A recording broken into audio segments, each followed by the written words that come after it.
Wine and Crime contains graphic and explicit content which may not be suitable for some listeners. Listener discretion is advised.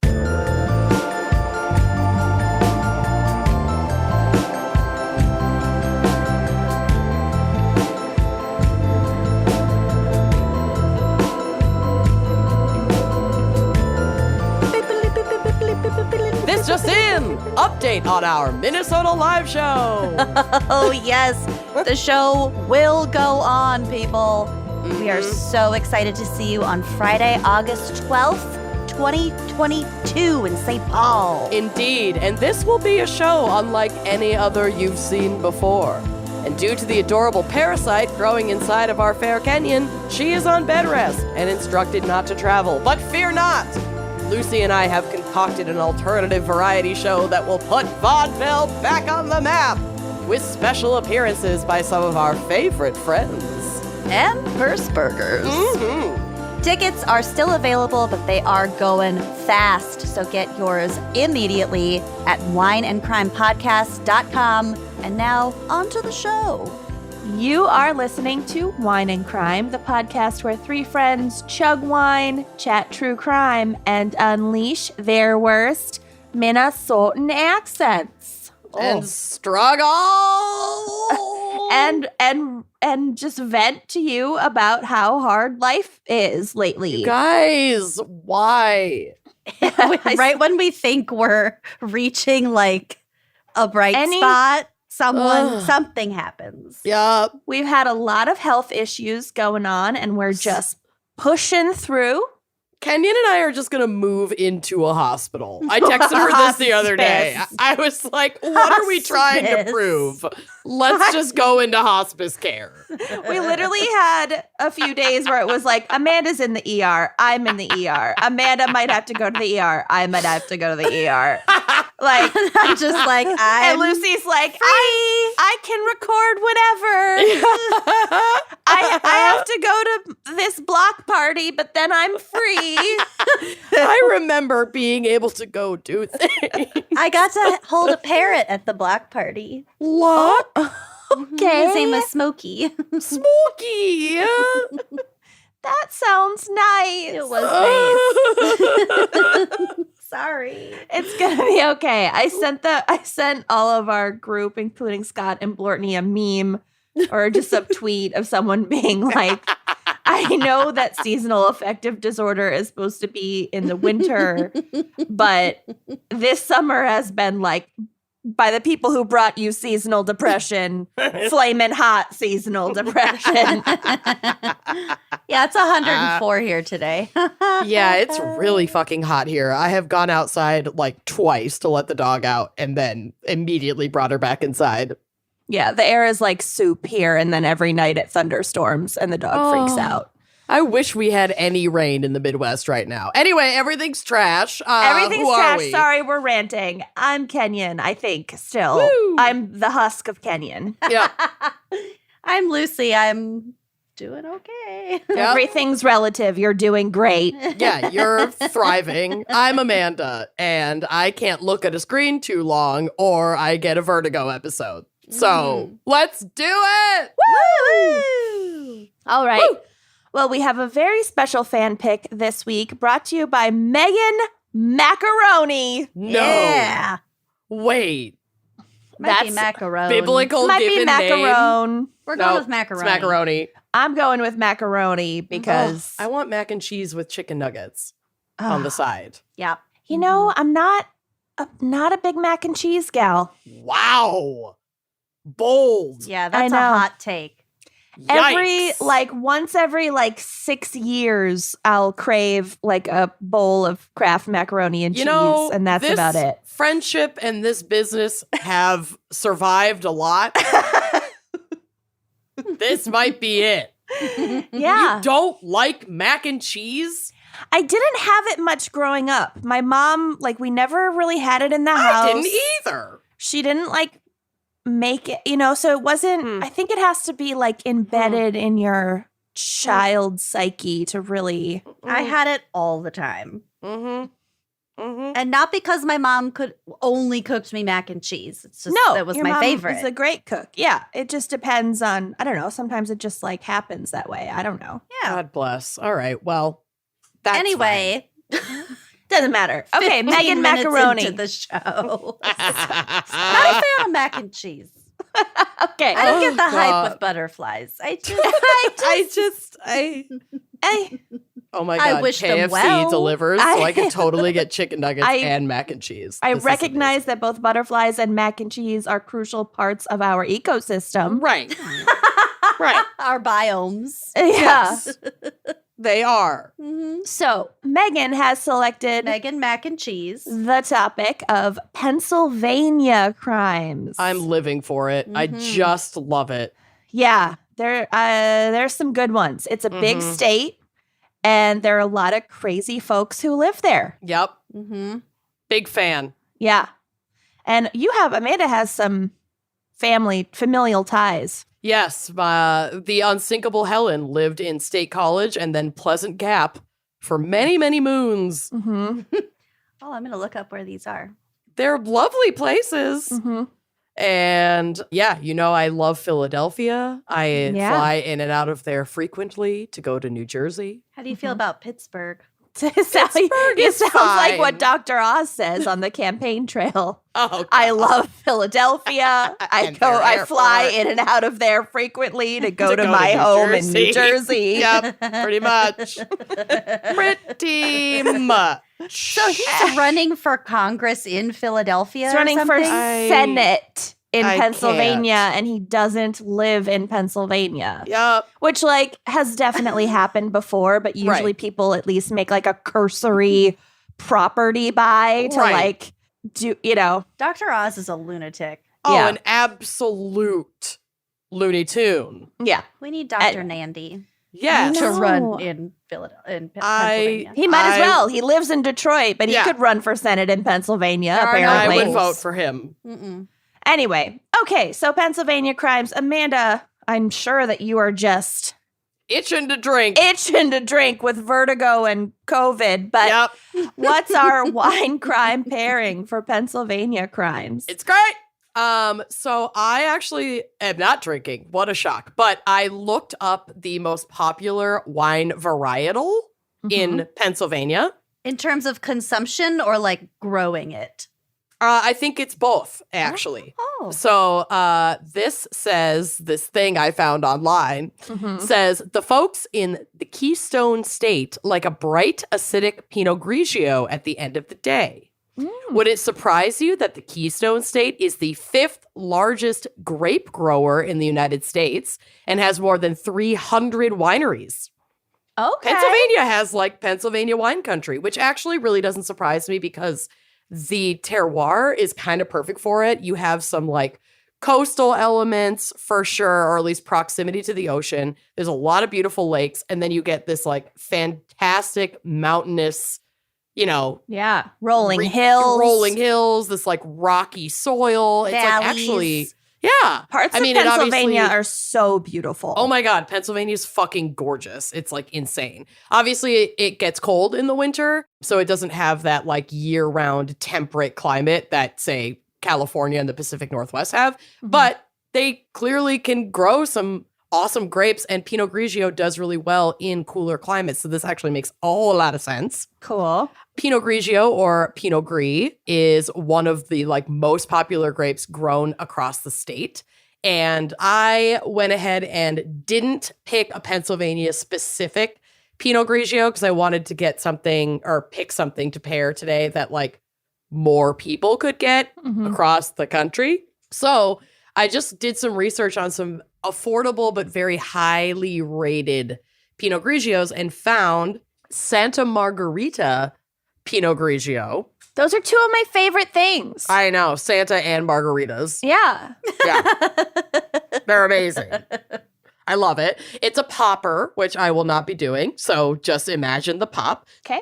It has a really nice, light, that, classic Pinot Grigio kind of light yellow hint to the wine. Super clear, super bright aroma. It's nice and dry, but it like still has some of that golden apple element to it. So good. It pairs because it finishes so nicely and nice and dry. It goes super well with cheeses, say mac and cheese. Oh, look at that tie-in. Yeah. Seafood, like dipping a lobster claw in some butter. Hello. Pasta. I mean, come on. Get out of here. She's 12% ABV, so very easy to sip. She's a little bit more, refined, a little demure. She's a lady. But she is, she's medium. She's like light to medium bodied. Pinot Grigio is not super robust, but you're going to get a lot of nice acidity. And you should drink it out of a nice big glass, like a nice big tulip shaped glass. You can really funnel those aromas right up your nose hole. Oh, I love it. Yep. And while Pinot Grigio is meant to be enjoyed fresh, you can age it for up to 2 years and still get some nice adjustments to the flavor. So there's some fun facts about Pinot Grigio. Make a little recommendation. And that's my wine segment. Now I'm going to look away from the computer so I don't throw up. That's good. That'd be great.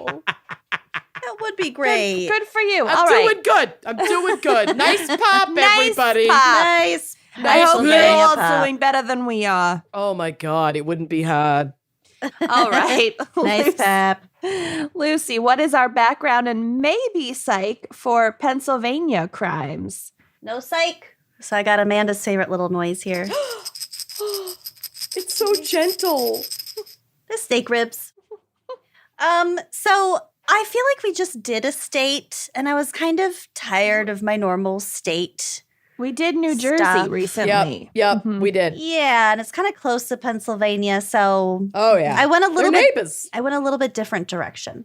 Do we Love still it. have a flag to make fun of? No, Oh please. no, Oh. I didn't do the flag. I'll Google it. I was just gonna It's say. not that weird. Okay. Really? So Pennsylvania, officially the Commonwealth of Pennsylvania, is a U.S. state spanning the mid-Atlantic, northeastern, and Appalachian regions of the United States. It borders Delaware to the southeast, Maryland to the south, West Virginia to the southwest, Ohio to the west, Lake Erie to the Canadian and the Canadian province of Ontario to the northwest, New York to the north, and the Delaware River, and New Jersey to the east. So it's They're got a lot of borders. surrounded. They're It's- surrounded. Yeah. It's a centralized location. Mm-hmm. All To right. the northeast. The flag has there's a lot happening. We're not going to get into all of it, but there are two black stallions. Yes. And then there's a banner that says virtue, liberty, and independence. But those words are all vastly different sizes. Mm-hmm. And there are 3 parts of this banner. And so liberty and have to be crammed in the middle. Okay. I know I wasn't gonna look at screens, but now I gotta look this up. I'm going to Actually, it is kind of a weird flag, but I didn't cover it because actually my she's a segment mess. is pretty full. Okay. All right. That's all I had to say. I'm sorry. She is kind Very of a mess. medieval. I do like this carousel stallions and the eagle on top. Mm-hmm. I just like It's a liberty story with and an eagle on top. Liberty and oh yeah, independence is really crammed in there. Yep, I see Yeah, it. they could have done a better. Who was their graphic designer? right? Also, their 3 bundles of wheat just look like champagne corks. Yeah. I'm a fan.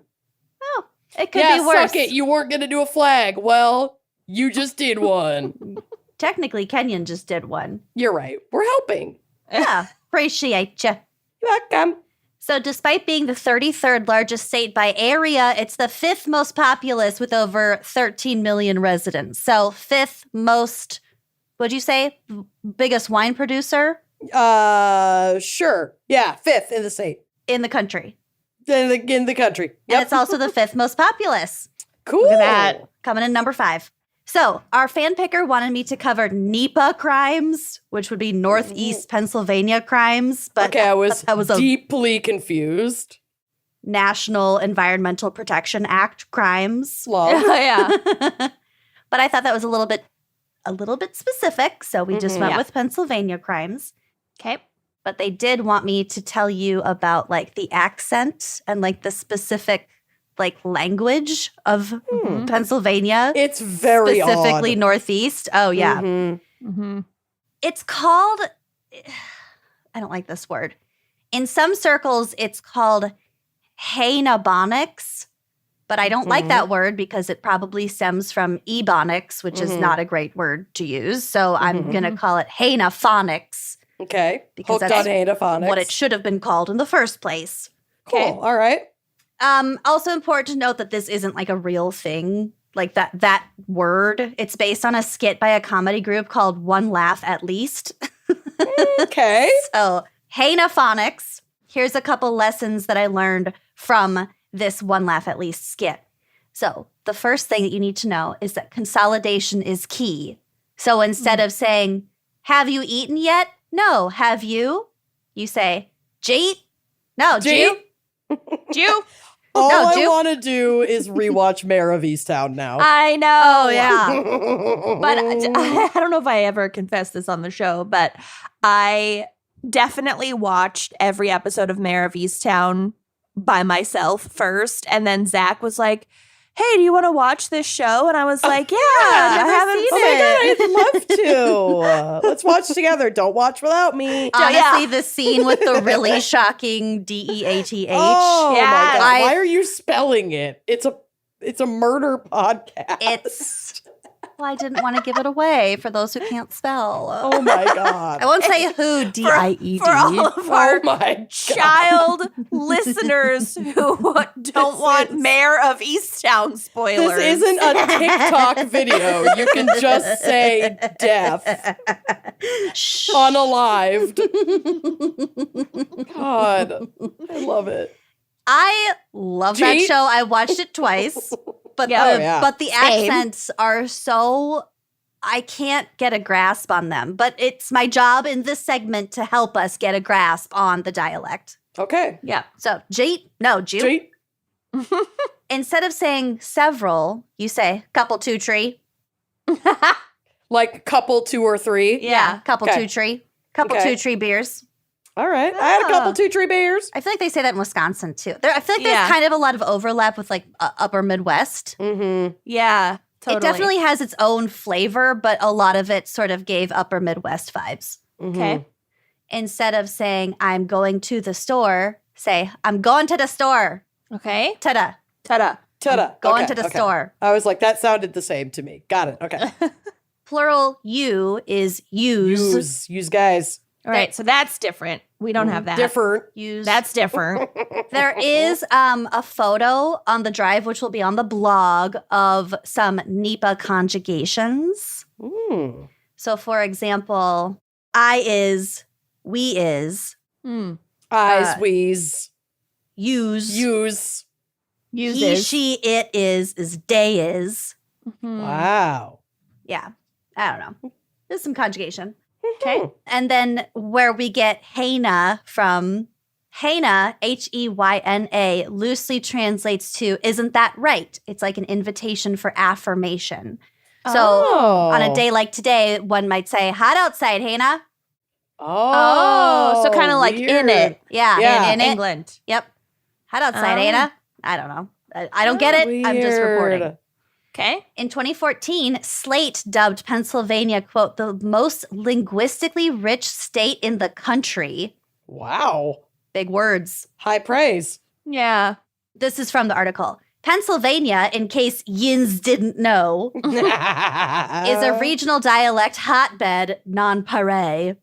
A typical state maintains 2 or 3 distinct comprehensive dialects within its borders, but Pennsylvania boasts 5, each consisting of unique pronunciation, vocabulary, and grammar elements.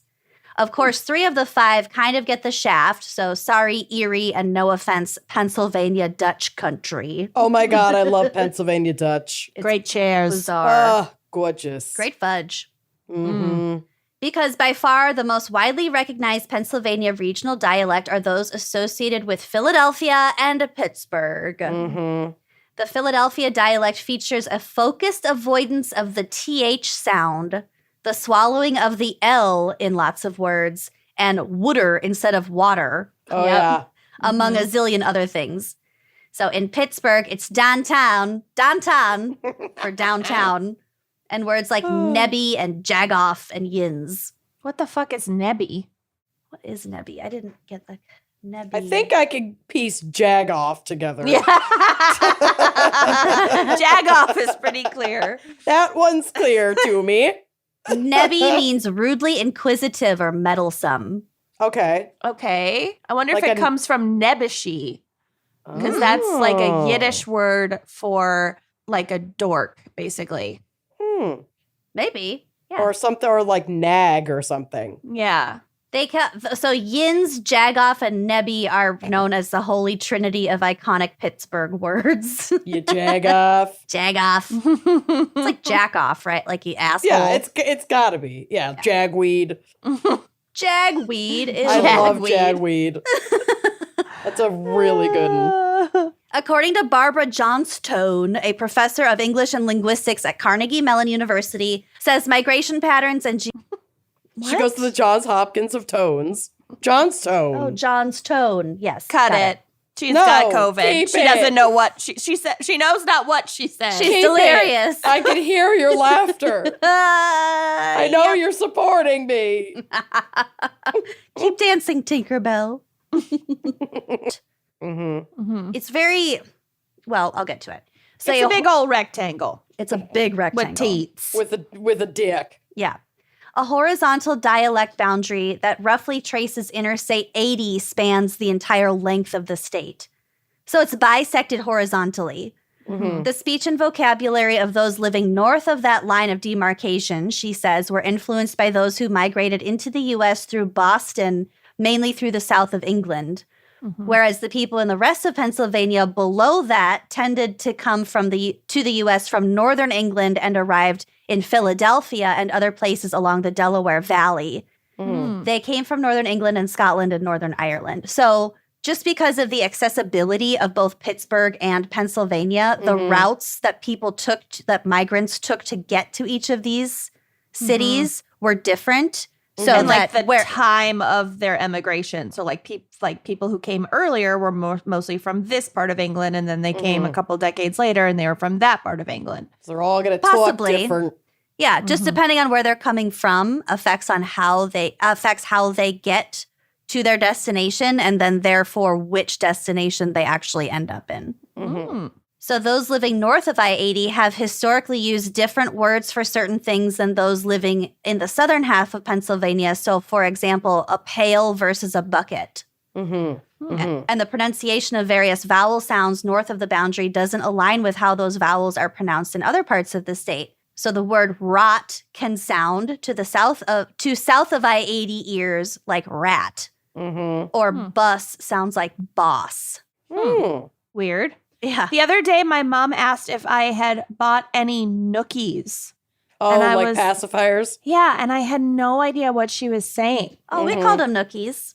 I haven't really heard nookie in a while, but nook is like very Midwestern. Yeah, I guess. I mean, she must have said it when I was younger, but I just haven't heard it in so long. I was like, what are you talking about? We always called them binkies. Ah. That was our word for that growing up.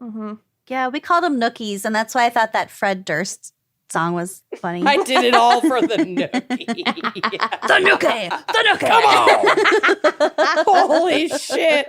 We need to get the baby, and I did it all for the nookie onesie. Oh, I bet that exists. It I'm definitely sure exists. it does. That's great. On it. So settlement in western Pennsylvania began to pick up around the time of the American Revolution, and those who set down roots in the area, so predominantly Scotch-Irish families followed by immigrants from Poland and other parts of Europe, tended to stay put as a result of the Allegheny Mountains. Did I say that right? Yep. Thanks. Nailed it. Which bisect the state diagonally from northeast to southwest. So there is a region that is, quote unquote, NEPA, northeastern Pennsylvania. I still felt like it was too specific. That's hard to research for crimes. But it is like a distinct region. Okay. So the Pittsburgh area was sort of isolated, says Johnstone. It was very hard to get back and forth across the mountains. There was always a sense that Pittsburgh was a kind of a place unto itself. Not really Southern, not really Midwestern, not really part of Pennsylvania. People just didn't move very much. Sort of its own little isolated, Is Pittsburgh on a river? Like, is that why it exists? Probably. It's where all the steel mills are. Yeah, Okay. it's definitely like a very industrial city, but it's also like so centrally located. I mean, literally what Lucy just said is like spot on. It's close to the Midwest and the East. It's really fucking weird. Yes, it is on a river. Okay. It's quite beautiful. I prefer Philadelphia, but it's quite pretty. Well, they're both on rivers. But yeah, Pittsburgh is like pretty much in the middle of the southwestern quadrant of the state. Mm-hmm. And then It's on the Philadelphia is Ohio. sort of on the... Okay. Yeah, Basically, it's if like you could just right go in the from corner. here, you could just chug along the river Yep. straight to Pittsburgh. Yeah. Yeah. All right. So a little isolated. So the result was a scenario in which, with some exceptions, such as the transfer of the word hoagie from Philadelphia to Pittsburgh, the two dialects could develop and grow independently. Fast forward 250 years or so, and people from Pittsburgh are talking about, quote, please bear with me, I have never been to Pittsburgh. Getting off the catch and going downtown on the trolley to see the fireworks for the 4th of July holiday and that. Oh, Not nailed it. What? It's such a beautiful dialect. Beautiful dialect. Truly. Well- It's very romantic. Second only to French. Right. The other romance language. Yeah. Pittsburgh. Pittsburghian. Pittsburghese, actually. Pittsburghese. While Philadelphia folks provide linguistic gems like the one a writer submitted as the most Philadelphia sentence possible, quote, Oh, God. please bear with me. Never. Yo, Anthony. when you're done your glass of water, want to get a hoagie on 35th Street and on the way over to Moike's for the Iggles game? God. That's not how people in Philadelphia sound. Well, I'm reading it. Anthony. Anthony was accurate. Anthony Glass and glass of of water. water. Anthony and Water, you nailed. 35th Street. 35th Street. Moike's. Okay. 35th Street. 35th Street. Moike's. They say Moike's instead of Mike's. Moike's. Mhm. Oh. For the Moike's. Eagles game. What's an Eagle? What's The the Eagle? Eagles, the Philadelphia Eagles. Eagles. I don't think they pronounce it like that. But yeah, okay. Eagles. Eagles. Sure. Gonna watch the Eagles. So here we can decipher the easy elements like Anthony Can being we? Anthony. I'm explaining it. Hoagie, a submarine sandwich. Eagles, the Philadelphia Eagles. Mm-hmm. Before transitioning to more upper level material, Okay. here we Monahan go. explains, we have this very unusual grammar quirk with the word done. When you say, I'm done something, it means the task is done. Mhm. The rest of the country would say, I'm done with my water. But if I say I'm done, if I say I'm done with my water in Philadelphia, that would mean I've had some and I don't want to finish the rest. Whereas if I say I'm done my water, that means I've drunk all of it. So they Okay, mean that's- two different things. That's really bizarre. Mm-hmm. I don't think But actually, parts of England kind of have something like that, where totally. they drop the like the or whatever the I don't know parts of speech. Lucy, help me. They'll just drop different like, Preposition. participles, prepositions, Mm-hmm. verbs. You know, ASL is the same way. The next case, they'll also drop to be, as in instead of saying my car needs to be washed, they'll say my car needs washed. Mm-hmm. That I knew. Very efficient. Mm-hmm. Needs doing. Mm-hmm. So The that's car needs doing. so that's really not the case anywhere else in the country. Their car needs washed. Right. There also aren't many places where people refer to someone named Mike as Moik in conversation. He says, Probably quote, not. the oi is what I would call the defining Philadelphia sound in the way that the Philly accent is today. And as for 30 Fish Street, that is 35th Street to you and me, Philadelphians often replace THs in words with other sounds. And he says everything just kind of winds up getting all blurred together. Okay. Oh, I have a clip that I pulled up on my phone. This is an example of a very authentic Pittsburgh accent, and I dare you to understand what the fuck this man is saying. I dare you to understand. I fucking dare you. I fucking dare you. Okay. So this is from an HLN video. I think it's like some sort of sports related something or other, but okay, just listen to this guy. Did I mention people from Pittsburgh had an accent? Like if I was explaining to Yins like what I do on Sundays, what my dad does. So he like 7:45, he wakes up, he goes down to church, St. John Chrysostom. Then he comes home, he puts on his black and gold, heads on down to Heinz Field, meets up with my cousin Natalie Carapinas. They hang out there, have a couple kielbasa's, have a couple irons. Then, if the Stillers win, they head down Southside. You go have a couple for Manny Brothers, have a few more irons to celebrate with his buddies. Then, at the end of the night, he's got to go down Milkshake Factory, get some dessert and that, so everything's all good. Wow. That was English. That was English, he says. It is such a an interesting blend because you do hear Boston. Boston and like weird Midwest and like it's Irish bizarre. almost. It's really, really weird. Yeah, it was like it's oddly European. Yeah. Yeah. Huh. Wow. I should have texted my friend Kate Winslet Couple to be on the show. kielbasas. She could tell us how she prepared for her role Yeah, you should have texted her. Yeah. next time. We don't. She doesn't actually know Kate Winslet. People She are going to basically email. just drank a lot of Rolling Rock, I think, and then she. She did have a Rolling Rock in every single It was scene. Mayor of Easttown was an extended Rolling Rock infomercial. And you know what? It worked. Yeah. I loved I could go it. for one right now. Mm-hmm. Oh, Sorry, yeah. baby. Sorry, baby. Sorry, baby. Gotta have a 6-pack of Rolling Rock, and then I'm gonna go watch the Iggles. Iggles. Ish. Okay, so now I will teach you some Pittsburghese. Okay. So this doesn't have to do with the accent necessarily. This is just slang. Not Okay. slang, but like their vocabulary. Yeah, colloquialisms. Yeah. Local colloquialisms. Rural local jurors. cloacas. Rural jurors. Oh my God, I love cloacas. Okay. So the phrase all over means covered with. So for example, I fell down and I'm all over mud. Okay. Okay. These were submitted by actual people who live in Pittsburgh. So Okay. it's Yeah. these are not coming from me. They were sourced. Okay. So we kind of covered that. It's Mhm. N''AT, which means and so forth. It's used for emphasis. So for Yeah. example, we went shopping in that. Mm-hmm. Yeah, and that. Anem is an associate of a named person, and it must be used directly after said person's name. So for example, Jim and Em went downtown in that. Yeah, that makes sense. Jim and Em. Wow. Jim and them. Yeah. Amanda So and John Em. and and them is like David if and them. If Jim and some friends went downtown and whatnot. Yeah, Yeah. Jim it's and like Em. et al. Got it. Yeah. And Al. Perfect. Jim and Em went downtown. Downtown.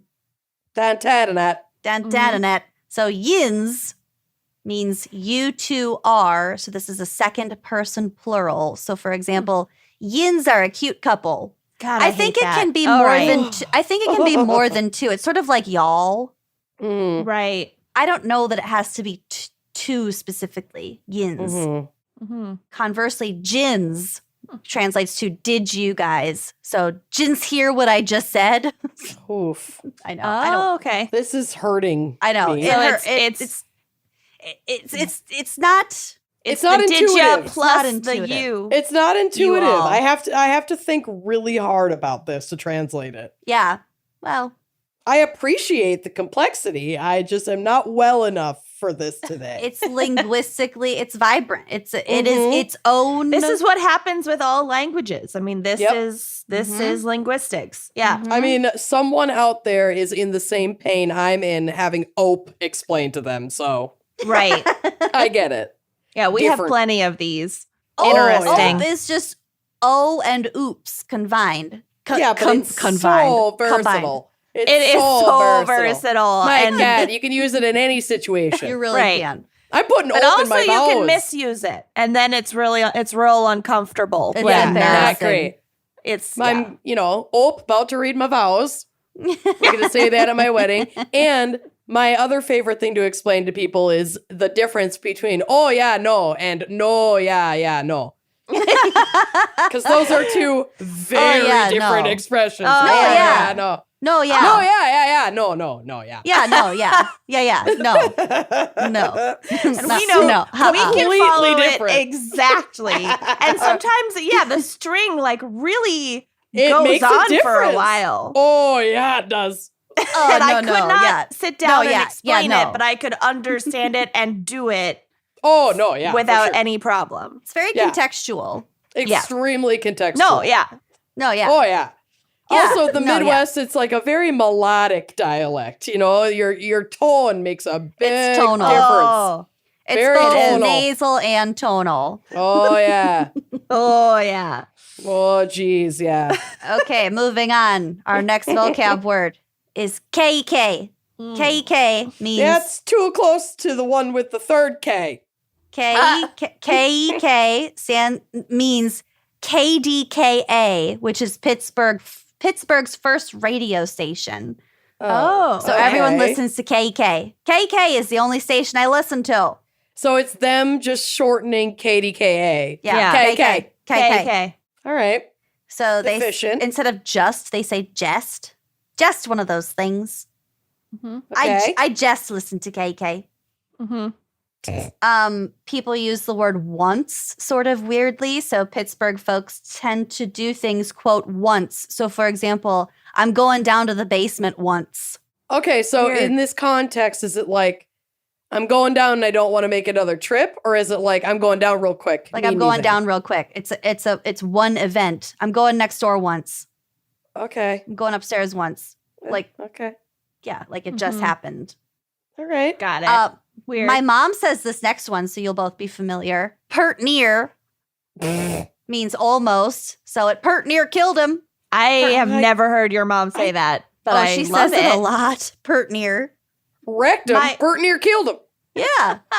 My grandpa, who is not connected to Pennsylvania, but has the Scottish ancestry, he Mhm. said Warsht and Mhm. Washington for Mhm. some reason. And then he also said cranes instead of crayons. Oh, Like your Cranes. cranes are all over the floor. Pick up your cranes. what? Yeah. Oh. And I'm My not grandma- exaggerating. Like he said it like that. My grandma says Warsht, but she's from North Dakota. So, okay. Mhm. So my grandpa was born in North Dakota. So there we go. Yeah, there we go. Also, I've never heard the cranes pronunciation, Mhm. but we always pronounced it crayon, and a lot of people in the Midwest say crayon. I say crayons. Crayons. Pick up your Mhm. crayons. Mhm. Yep. Okay, got it. Milk, bagel. Milk. I grew up saying milk, and then Mhm. I changed in college. Mhm. Milk. Mhm. Milk. It's an Mhm. A. Milk. Mhm. Milk. I'm somewhere in the middle. Yeah, you are. Some people from Iowa say pillow instead of pillow. Ugh. My cousins say pillow. The disgust. Ugh. People in Buffalo say bagel. Mm-hmm. Mm-hmm. Well, we could do Anyway. a whole episode on pronunciation guys. crimes, which Apparently would just be we us are. ranting. I'm having so much fun with this. Continue. Okay, a couple more vocab words for us. Seeing that means because. So, for example, I'm going to the Seeing as that I'm- I am going yeah. here. I'm Right. going to the game, seeing that I got tickets for free. Okay. Seeing that I got that one rolls off the tongue. Seeing one that I got makes tickets sense. for free. Yeah, seeing Yeah. it because since maybe. Mhm. Seeing as that. Yeah. Yeah. So's, S-O''S, is short for so as I would. So, for example, too bad yins can't send an iron over, so's have some for the Stillers game. So as to. Okay. Okay. An iron is like a beer, I think. Yeah. Too bad yins can't send an iron over, so's have some for the Stillers Arn. game. Mm-hmm. Steelers. Yep. Yeah. Got it. Okay. What for It's not even what for, it's just what. So, for example, what for kind of fish is that? Oh, I don't like that. Ooh, that's a tough one. Yeah. I don't love that's that. a rough one. I could see it as like, no. Also, don't. Oh my God, I didn't even think about that. Holy fuck. What? I'm sorry. I No, literally yeah, just did no. like so naturally.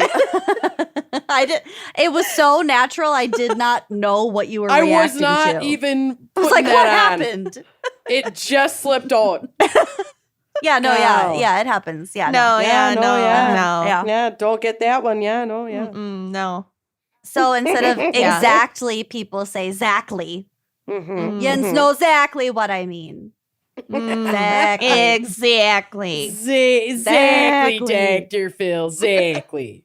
So that's my vocab. But to round us out, I have some fun facts. Ooh. Not about the state of Pennsylvania, but about Okay. It's Always Sunny in Philadelphia. Yes. So these are And some our best friend, Rob McElhenney.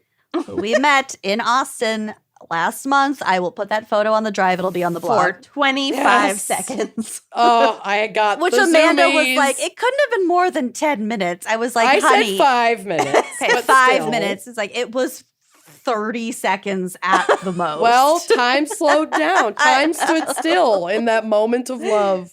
yeah, it was great. So these are from Mental Floss. Our first fun fact. The pilot cost $100 to make. That's incredible. Series leads Rob McElhenney, Glenn Howerton, and Charlie Day were unknowns when they produced a pilot in 2004 titled It's Always Sunny on TV, about 3 struggling actors competing for the role of a cancer patient. Oh my God, yes. Intended to be more of a calling card than a polished production, the shot on video, as in like camcorder episode, costs less than $100 to make. After shopping it around to different networks, they found a supporter in FX president John Landgraf. He gave them $400,000 to shoot a proper pilot with an actual crew. Which is like so cheap for them and must have been so unbelievable. Right? Can you Going imagine? from like Imagine $82 $100, to yeah. $400,000. $100 and like just 3 friends fucking around. Maybe we should make a podcast. Yeah, too. half of that budget was like beer. Oh, probably. I mean, when Rolling we Rock. started the podcast, we each put in 150. 100, So our yeah, and we were initial like- investment was way more than theirs. I think it was just 100. I don't know. It was something in that ballpark. But either way, that was expensive at the time. Either That's way, a lot I of was groceries. like, "Ooh, are you sure about this? Can you imagine if it turned around and someone just gave us $400,000 to like make the second episode? Yeah, I mean, no do one's you know done anyone that. at FX? Yeah. Hey, John Landgraf. Yeah, What's up? we're funny. So despite FX's endorsement, Sunny still had just a third of the budget of a typical network sitcom and was so strapped for cash that the actors shared a trailer, and Rob McElhenney made such a meager salary for the season that he continued waiting tables at a West Hollywood cafe after he finished shooting for the day. Yeah, I gotta Amazing. pay the bills. Oh my God. He's so attractive. Oh my God. Can you imagine if you got to be waited on by him in fucking WeHo? I mean, also, be what's nice his to name? all your servers. They could Seriously. be the next movie stars. Mm-hmm. The guy from Euphoria, the drug dealer, the guy with the Never ball, seen the it. very sensitive one with the shaved head and the His beautiful name is blue Angus eyes. Cloud. Angus Cloud. He was like a busser, Mhm. like right before he got that role. Mhm. And I saw on TikTok there was somebody who was like filming like brunch with their friends, like, woo, we're having such a good time, woo. And then they must have looked back at it later. And Yeah. they're And like, oh my they God, had that's panned Angus over Cloud. to Angus Cloud bussing their table Yeah. and just looking pissed off. Oh, I mean, poor my guy. cousin has been in like some network shows and he worked at the Apple store when they weren't shooting. Yeah. Mhm. Yeah. It's It's like you do what you got to do. You gotta make ends meet. And also there's not that much money in television, believe No. it or not. Or podcasting. Until turns out. you're like big. Yeah. Mhm. Yeah. So the original camcorder pilot that I referenced earlier was missing both the bar, because it wasn't set at Patty's Pub at the time, and also actress Caitlin Olsen, who plays Sweet D. Reynolds. The prototype D was played by an actress named Jordan Reed, who was the then girlfriend of Rob McElhenney, who was expected to continue on when the series was picked up by FX. But according to Reed, her breakup with Rob led her to being recast on the show. That's so funny, too, because that's his wife who plays D. So he has a history. Fucked with D twice now, 2 different Ds. Wow. They considered Kristen Wiig for the role. Oh, that would have been would've good. been great too. I don't know. I think I don't think anyone could play it as well. Caitlin Olsen is fucking She's genius. so funny. I think she's so funny. But Kristen Wiig would have been a good alt. Yes. A bizarro D. Bizarro universe D. So after a brief 6-episode first season, Sunny was neither a critical darling nor a commercial success. Low ratings prompted FX to mandate that the show cast a, quote, name actor in order to attract attention for a second season. Enter the dragon. Danny DeVito knew FX's Landgraf, so the guy who gave the show its legs, and agreed to meet with McElhenney after talking about the show and noting that his kids were fans of Danny DeVito's. Danny DeVito accepted the role of absentee dad Frank Reynolds. I didn't know he joined good. in season 2. That is so early. I kind of thought it was like season 5 or 6. Well, their first season was only 6 episodes, so he wasn't not there for that long.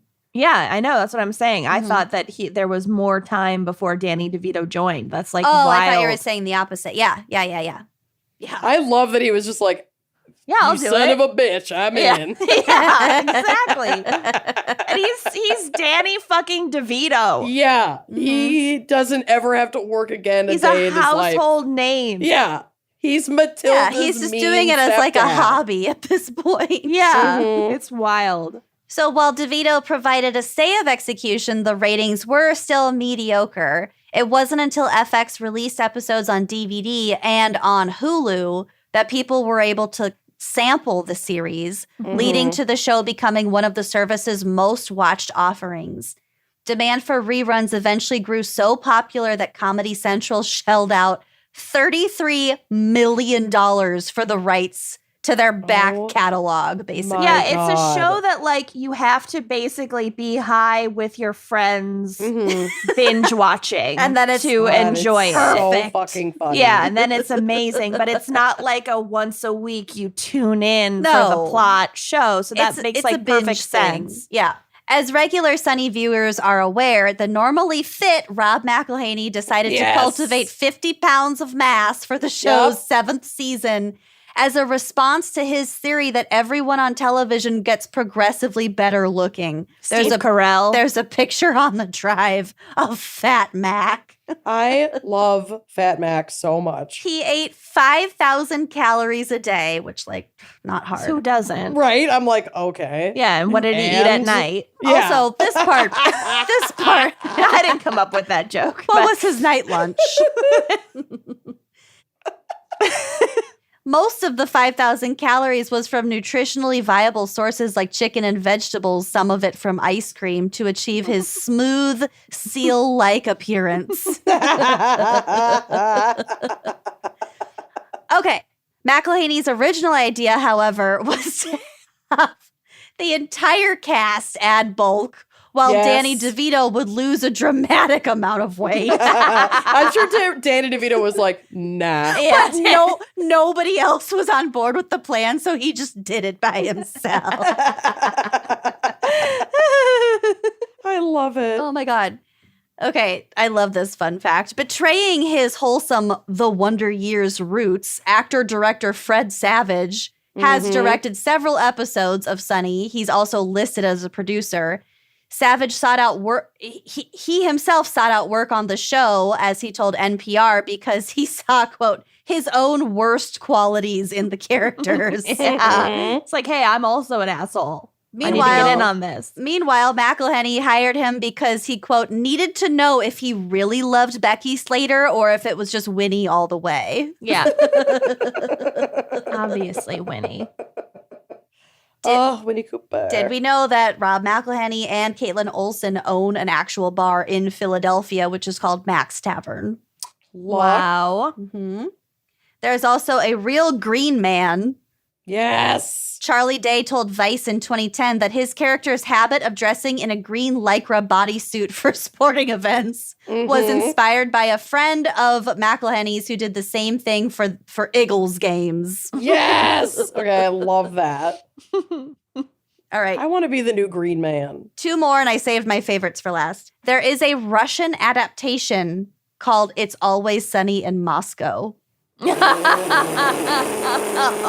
And here is a summary. Also starring Danny DeVito. Weirdly enough. Here is a summary according to Google Translate. Oh, no. Quote, 4 young heroes. They went to school together. They have their own business, a pub, Philadelphia. But revenue, it almost does not work. All their hopes and plans, love and money, are crumbling when confronted with reality. It's a drama. The reason for this, their selfishness, laziness, and stupidity. It does sound like a drama. It sounds like a drama. It sounds like Sounds like Maravi's Sound. Shakespeare. Yeah. This faithful adaptation aired for 16 whole episodes. Wow. Oh, okay. Episodes, not Episodes. seasons. No. I was like, holy shit. Okay, last fact. Danny DeVito has made it clear that he rarely says no to anything the show asks of him, from being stuck in a playground coil to emerging naked from a sofa. Being so agreeable has sometimes led to problems, as in the case of a scene for season 11 when the cast was depicted holding hands underwater. Described as, quote, buoyant by Charlie Day, Danny DeVito needed to be weighed down so he would sink. And he is the shape of a buoy. And after, this is so sad. After the scene was complete, the rest of the cast was able to rise to the surface, but Danny DeVito remained stuck halfway down and needed to be assisted to the surface by safety divers. Oh, and That's scary. He was apparently so pissed that he left the set for the rest of the day. Poor Danny. That's scary. Imagine if Danny DeVito died filming It's Always Sunny in Philadelphia. Died for a shot holding hands underwater. But the scene of him stuck in the playground coil is so I haven't watched good. consistently. Like I've seen plenty of episodes, but I haven't watched them consistently. You know what I mean? I'm That sure show I've seen is so all funny. of them, but through a smoky haze. Oh, it's so Who the funny. fuck knows? And also, if you've seen every episode of It's Always Sunny and you want, a little bit more, AP Bio on Peacock is so fucking funny too. Oh, And what's his name is in there too. Yeah, it's Dennis. Yeah. Mm-hmm. It's so good. Patton Oswalt's in it. It's so fucking funny. Huge fan. And that show is over now, but all the seasons are on Peacock and they're so good. Oh my God. All So, little bit of a departure from my normal state background, but this just felt more entertaining for the day. Honestly, it was weirdly healing to picture Danny DeVito in the playground coil, so thank you. And I thank you needed that laugh. And thank you to Kenyon for briefly covering the flag. Yeah. There you go. We Anytime. covered everything. We This did. was wonderful. All right. Let's hear a quick word from our sponsors and then we'll get to my case. Sounds Let's good. Brooklyn knows that there are fewer things better than falling into a soft, cozy bed at the end of the day. But if you're a hot sleeper, like my partner, trying to catch some Z's can feel impossible when tossing and turning in warm sheets. Fabulous in the winter, not so great in the summer. Awful. Thankfully, Brooklyn has you covered, literally, with their best-selling and award-winning bedding designed with light, breathable fabrics to keep you cool all night long. All night long. It's the best. Brooklinen, home of the internet's favorite sheets, was created by a husband-wife duo. So, like, they knew. They knew. They do. They knew what we needed to provide customers with hotel-level home essentials. They offer everything from snuggly sheets to cozy towels and robes, loungewear, accessories, Candles. candles, Eye masks. It's like turn your entire house into a spa, and they help you with costs because by working directly with suppliers, Brooklinen cuts out the luxury markups and passes those savings back to their customers so you get their incredible products at a reasonable cost. And I am the kind of person who not only sleeps hot in the summer, but I sleep hot year round. Like, I'm here in a Minnesota winter cracking the window in January, okay? You like it cool in there. I like it cool. So you got to make your entire bed feel like the cool side of the pillow. And you can do that with Brooklinen's signature crisp, breathable, classic percale sheets and replace your heavy winter bedding with their lightweight comforters for the ultimate breezy and like light as a cloud feel. It's their stuff is amazing. And you don't just have to take our word for it either. As a matter of fact, you can check out Brooklinen's website and read over 100,000 five-star reviews from people all over the world. Yeah. You heard that right. They have over 100,000 five-star reviews, so get after it. Amazing. And for a limited time, Brooklinen is offering free pillowcases with purchase. Yes. If you miss out, you can use promo code GALS, GALS, anytime for $20 off plus free shipping on your order of $100 or more at brooklinen.com. That's BROOKLINEN.com, promo code GALS. Head to brooklinen.com for your free pillowcases today and treat your sheets. Treat them. You know, shoes can really be revealing. They can tell you a lot about what's important to a person, what their style is like, if they're a little more bold, if they care more about comfort, if they're trying to make a bold statement. If they keep them really clean. If they keep them really clean. If they're wearing a shoe with when I look at a pointed shoe, I'm like, oh, the boss. Like, they mean a business, Mm-hmm. But a lot of times, if you want to make that kind of statement, you do have to sacrifice your comfort for the style. And if you don't want to choose between those two things, it's a Sophie's choice. Don't choose. Pick Rothy's. Their signature seamless knit design means all of their shoes look and feel great right out of the box with no break-in period. And, it's still hot out. We're still in the really hardcore summer right now, but fall is right around the corner. I know. It hurts to say. I hate to say it.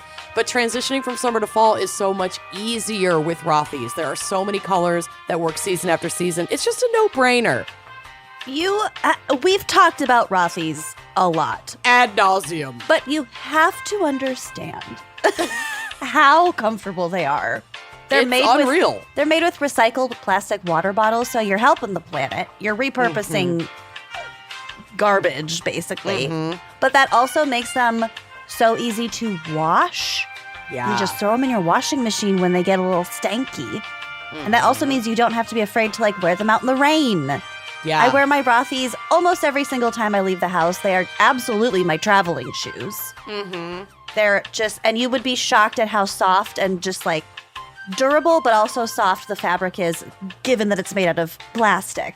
Yeah. I've also had the same pairs of Rothy's for years. They do not fall apart. No. They look brand new after you wash them. Wash after wash, they last forever, and they are so stinking cute. Every time I go to their website, I see a new color or a new style that I need. I'm a big fan of the loafer. Yes, me too. As Amanda said, also a big fan of the point if I want to look professional, but also just unbelievably comfortable. You have to take our word for it and try out Rothy's as soon as possible. Run, don't walk. Seriously, do it right now. So get both style and comfort this summer with Rothy's. Plus, get $20 off your first purchase at rothys.com/gals. That's ROTHYS.com/gals, GALS. And treat your feet. Treat them. So this was the fan pick case. Uh-oh. And also, in a weird way, maybe the most Pennsylvania crime ever. Oh, God. there's just a lot happening. I love when you're speechless. Just there's like Just a bear lot. with me. There's like a lot of intersecting crimes, and like everyone knows each other, and like Oh, everyone's God. been to jail for a while. And Mayor of Easttown. yeah, there's some opioid stuff happening. Okay. And then, but then Okay. all the like locations are like Chipmunk Township. It's like, Yeah. it's Yeah. just very Pennsylvania. Perfect. Mhm. This tracks. Chipmunk Township. It's like, At the end of Drury Lane. yeah, the sheriff at, Cherry Blossom Hill Township Lane. Oh my God. Our dog Daisy was literally Princess Blossom Hill's Daisy Jacobson. There you go. Jesus Christ. And she smelled like a sewer. Oh, yeah. She was old. She had liver spots. She had lived too half long. a tooth. She She was the Helen of dogs. She was. She lived too many lifetimes. There Okay. is such a thing as too much. Yeah. Okay, so lots of names and again, lots of crimes. Mhm. Bear with me. Hugo Marcus Selensky was born in Sioux City, Iowa in 1973, although his family moved several times and he eventually ended up in Pennsylvania, which was the right fit for him. His parents divorced when he was 5, and Hugo struggled academically as a child. He eventually graduated high school, but was second to last in his class of 153 students. Hey, that's not last. Woo! The senior superlative page of his yearbook lists him as most likely to be in detention, which is Oh, dear. ironic because he is definitely in a different kind of detention now. Oh, no. Mhm. After high school, Selensky enlisted in the Marines, but he was soon discharged for failure to attend boot camp after getting in a motorcycle accident, which, dear. like, I don't really understand. Wouldn't that just, like, if he had reported it, I think it would have just been like a medical. I don't know. Who knows? I don't know. Whatever. He was discharged. Then he re-enlists once he's healed up, but he's discharged again, this time for failure to report an outstanding restitution debt of $3,000 that he owed to the Luzerne County Juvenile Court. Uh-oh. So he just- Woohoo. Zoom. He's just a troublemaker. Yeah. Picking up on that, actually. He's doing his thing. In 1994, when Selensky was That's my favorite Kenyan noise. speaking of Midwestern tonal. Seriously. It's everything you need to know. Sound like a plane going down. In 1994, when Selensky was 21 years old, he and another man robbed the Plains Township Melon Bank, which I Wait. can only assume is where they keep all the Carnegie melons. That's where they keep all the melons. Yeah, it's spelled like Carnegie Melon with 2 L's, but I like thinking of it as a melon bank. Melon Bank. I'm going to call my bras Melon Bank. All the juicy, juicy melons. I'll be right down. I gotta strap on my melon bang. my vault. Oh my God, my boulder holder. So they were 21. They tried to rob this bank. They were both arrested, and Hugo was sentenced to 6 years and 10 months in federal prison. Okay, bye-bye. So he Best did of not. luck. He did not have a very easy time in prison. He like pissed people off because he's a fucking troublemaker, and he's always like running different scams. Not And to be trusted. And at one point, he's stabbed by a fellow inmate. Oh dear. He probably deserved it. But yeah, but he did make one friend, a fellow inmate named Paul Weekly. Okay. Call. Paul Okay, I was like, call weekly? Paul That's too Weekly, often. Don't spelled like call weekly. he was weak. Oh, got it.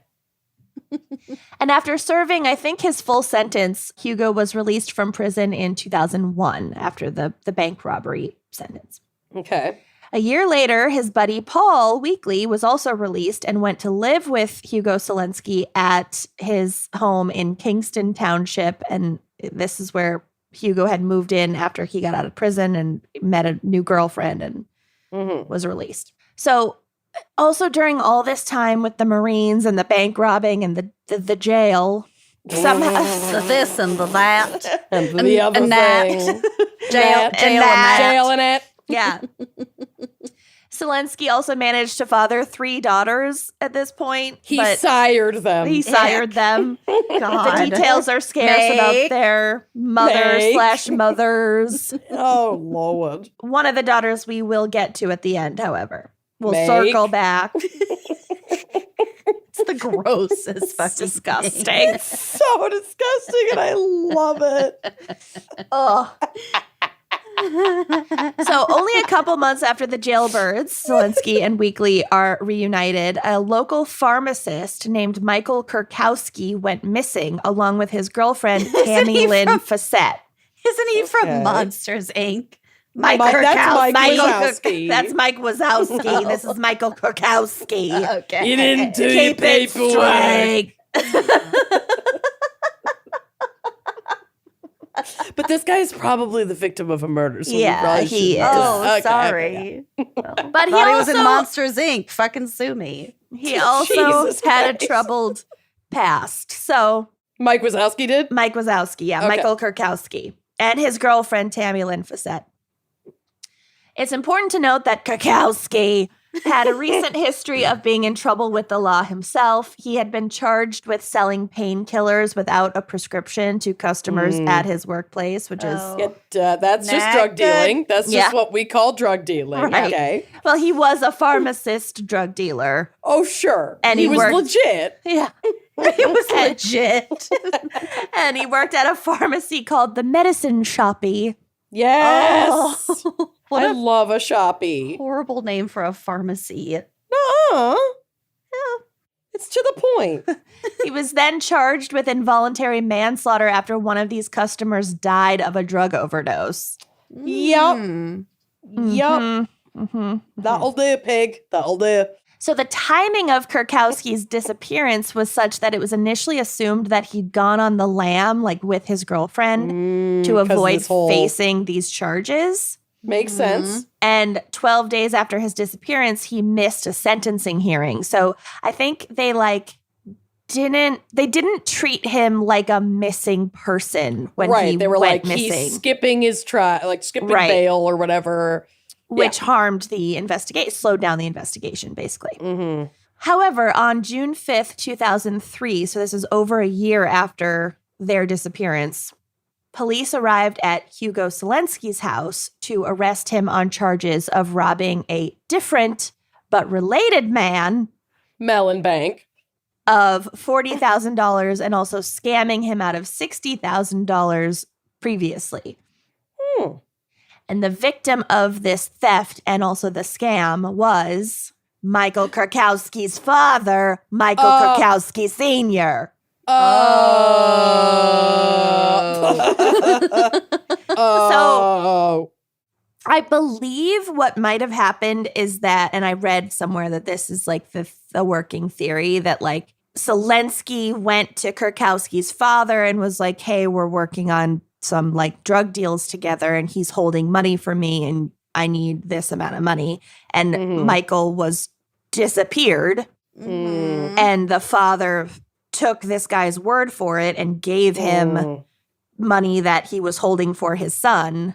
And then So it was almost ransom, but he wasn't placing himself as the bad guy. It was off the like bat? ransom due to miscommunication. it wasn't even ransom. It was like the father probably thought that his drug dealing son had skipped town. Skip town, yeah. And the father was holding large sums of money for his son and didn't know his son was dead. And Selensky was friends with his son, and Selensky was like, hey, yeah, he's holding money for me. Like, I need this money. Yeah. And the dad gave to help him your son. chunks of the money. And then I think Selensky came back a third time asking for more money. And the dad was like, there is now no more. something's off. Where's Yeah. my child? Yeah. I That's have what a I think. child. I have a child. He's all I have. So Kurkowski's parents would later tell investigators that their adult son considered Hugo his best friend. Ooh, Oh, God. that's never good. Take it from us. So then, in the course of arresting Selensky Jesus. about this money stuff with Kurkowski's father, the police conducted a thorough search of his property and they discovered 2 bodies buried in a shallow grave in the backyard. Whose are they? Oh, I wonder. And Mike was I'm a little asking. pissed because this motherfucker had a swimming pool and I am jealous of that fact. Ugh. Anyway, Were they under the pool? Is that where they were buried? they Or were they not next to the pool. They were Floating in the pool? They were. I don't know how far from the pool Adjacent they to were, the pool. but they were Okay. not in or under the pool. All I care about is the pool. Was it a plunge pool? Was it a Was lap it an infinity pool? No, it's just like a nice rectangular pool. A classic. Yeah. Classic lap. So these remains would soon be identified as belonging to Michael Kurkowski and Tammy Lynn Fassett. Michael Tammy Lynn. So investigators then receive a tip from the community after like word gets out that these bodies were found on the property. And the tip says that even more bodies are at that site. Oh, serial digging. killer. Yeah. Keep singing. Keep digging. Keep digging. And this would Ooh, that's prove juicy. correct. So a Oh, dear. second excavation revealed 2 more bodies buried in makeshift graves. Ooh. Oh, shit. Who's So these would later be identified as belonging to 29-year-old Frank James, who was also known as, quote, Frankie J. Rudy from New York City. Oh, that's not good. What That's year the is best this? nickname. This is like, when did they find the body? 2003? Oh, you know, Rudy from New York. 2003, 2004? Wow. So that is super not the only Rudy from New York. At No. The time. And a 23-year-old Guyanese man named Ideye Osasis Keeler, who went by the nickname Red Man. Mm. Jesus. So a witness later came forward to police claiming that both of these men, Frank James and Ideye Keeler, had been drug dealers and they were involved with Hugo Selensky as well as some other guy. You know, it's just like a bunch of Yeah. fucking names and people Yeah. and drug dealing. And that Selensky and an accomplice named Patrick Russin had, quote, shot them execution style before burning their bodies in a pit in the backyard and then like realizing that it's hard to fucking burn a body and Don't then try to burn a pit. fucking body. burying Just the don't. rest of the body because they didn't get far with burning them. My Shit. God. Oh, Scott told me that if you Oh, burn a body at a high enough heat, the bones will actually crystallize. Isn't that cool? Why does Scott know that? Because he's doing research for his novel. Oh, right. And he texts me all of the creepy facts that he finds. Okay. I like it. Cool. Anyway, continue. So eventually a 5th body would also be discovered Jesus. on the property. Great. Place is a graveyard. Yeah. But that victim has still never been publicly identified, and it's believed to be another like person that was involved in the drug dealing somehow, but they don't know exactly who. And the cops have called it like a graveyard for bad guys, end quote. But also like That's really you're still should never. No one deserves to be Fuck no. murdered. no. And And just also, plopped in someone's pool area. just because you're involved in drugs doesn't make you a bad guy. Correct. It's ridiculous. Right. Not necessarily. And also Tammy Lynn, who Right. knows how much she knew about any of this. Right. Tammy Lynn. Or any of these other people who they happened to find. So 5 total bodies in this guy's backyard. That's a lot. Yeah. Yeah. That's way more bodies than should be in anyone's backyard unless your backyard is a cemetery. A lot of Right. digging too. I Or a mean, golf course that you want to make tax exempt. I a public sex thought that forums. was a bad joke, and it's not. No, it's real. And have you seen the pictures of her forlorn pauper's grave? Has she? Wait, this has what? already happened? Yeah. Oh, This my. is based in a thing that's honey. happening on the internet. Oh, honey, you missed this. Ivana Trump was Oh. buried at Trump's Bedminster golf course Oh. in like a shitty, not even like nice area. It's just like on the side What? so Yeah. that his golf course would be tax exempt. Yeah. He used his dead ex-wife's corpse as a tax loophole. Yeah. Oh my And also God. they, like, buried her in like a coffin shaped hole, but she was cremated and put in an urn. What? Yeah, it's bizarre. Well, this episode isn't airing for a few weeks, so please pardon might have answers. while we're discussing this now. But Mhm. as Wow. I heard about this yesterday. Mhm. Oh, I've Okay. been following it. I had not.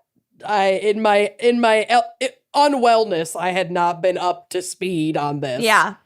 She's buried Wow. near the first hole. Oh God. Jesus fucking Christ. Yeah. Oh my God. Yeah. Yep. You cannot make this bullshit up. Yep. That is too much. Look up the pictures of the grave because it is so much uglier and sadder than you're even picturing. Oh no. Okay. I'll drop a picture on the drive. Okay. Oh. So Hugo Zelensky is charged with 2 counts of homicide for the deaths of Rudy from New York and Redman. Mhm. But no charges were initially filed against him in connection with the deaths of Kurkowski or Facette or this 5th body yet. And that seems to have been a strategic move on the part of the prosecutor. So basically, like, if he somehow got off for the first 2 murders, they could still have another go at him in court for double homicide, Mhm. you know? So Zelensky was incarcerated at the Luzerne County Jail, which he'd already been familiar with as a juvenile, to await trial, but managed to escape from a maximum security ward by using bed sheets to climb down 7 stories and then scale a razor wire fence. Oh my That God. is impressive. That's His tall. His fellow escapee, like another random name dude, just that he met in prison, fell during their attempt and had to be hospitalized for severe injuries Oh my God. because he Yeah. fell from 7 stories. Yeah, you're gonna get hurt. But Zelensky made it off the property relatively unscathed. But his escape was still brief. Just 3 days later, he surrendered to state police at his own home. So he went back to his house. I don't know if he was like Exhausted. trying to get money to go on the run or Oh, hide evidence. He didn't or- turn himself in. He was just caught at his own home. Yeah, he was caught at his own home Okay. 3 days In my after head, escaping. I'm like, I'm tired. I'm done. I'm going home. They're waiting for me there. No, I'm they done. went to his house And he was there. and he was there and then they surrounded it. Jesus. Yeah. God. Oh my God, Lucy, that picture is so tragic. It might Don't marry a not narcissist. be real, but I don't No, know. it's real. That's real. The one with the golf cart. Yeah. Oh my God. It's just from a sketchy source, so I don't know. Oh. Okay, continue. Mhm. I will eventually recover from this.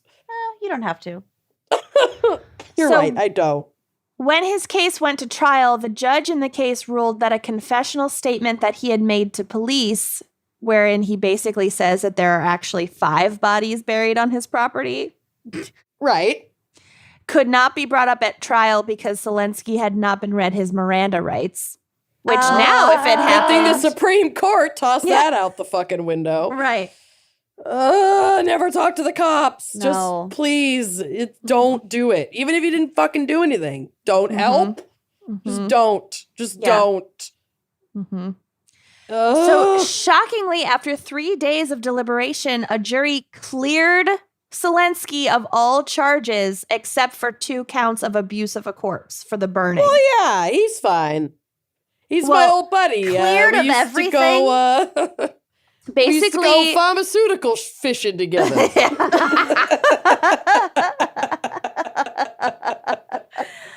I think basically, like, he definitely had an accomplice for these murders, and he was able to just be like, well, how can you prove that I killed them and not this other guy? I mean, It yeah, wasn't that's me. some good lawyer shit, but it's When they just caught like, me on the counter, fuck. it wasn't me. It wasn't me. Yeah. Saw me banging on the sofa. It wasn't me. Saw me burning bodies in the backyard. It wasn't Yeah. me. It wasn't me. Prove So it. Zelensky stated in an interview after the verdict, quote, "I'm not claiming I wasn't involved, but there are other people involved." It was basically just a question of like who pulled the trigger. Like, we can't know. Mhm. So the state responded by immediately charging him with the murders of Kurkowski and Facette. So they had their backup, and it's a good thing they did.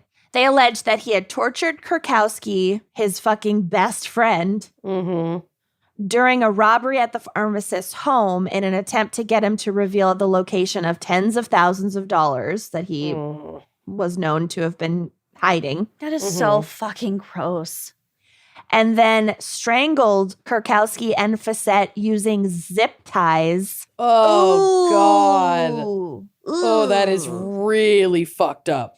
And transported both bodies back to his home to hide them. Ugh.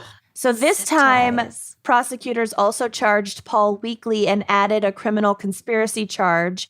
And they alleged that the two men had plotted to carry out the murders together, like as soon as Paul got out of prison, that they had been like cooking up this plan. And around this time, Zelensky and Paul Weekly were also charged. I told you there were a lot of crimes. Yeah, I'm like, What now? With a home invasion and robbery that they committed in Chestnut Hill Township yes. Chipmunk. Chestnut Hill. before the bodies were discovered. So they had also done this other home invasion, and the home that they robbed belonged to a local jeweler who claimed that the two men broke into his house, tied his hands with flex ties, and put duct tape over his eyes and mouth Ugh. while God, they that's ransacked brutal. the house for value. If somebody puts fucking duct tape over my eyebrows, You're done. You're Oh, fucking no. done. Lashes. I will seek the death penalty. Especially if I had fake lashes on. Can you imagine? That would Yeah. hurt so bad. They dig into your eyeballs. It's not good. None of this is good. Seek the death penalty. I would seek the death penalty, and I'm against it. Yeah, right. So Zelensky and Weekly are convicted for just this home invasion and robbery. Set the murders aside for a second. Oh, okay. So they're charged and convicted for the jeweler robbery on 14 charges related to that and sentenced to between 32 and a half to 65 years in prison.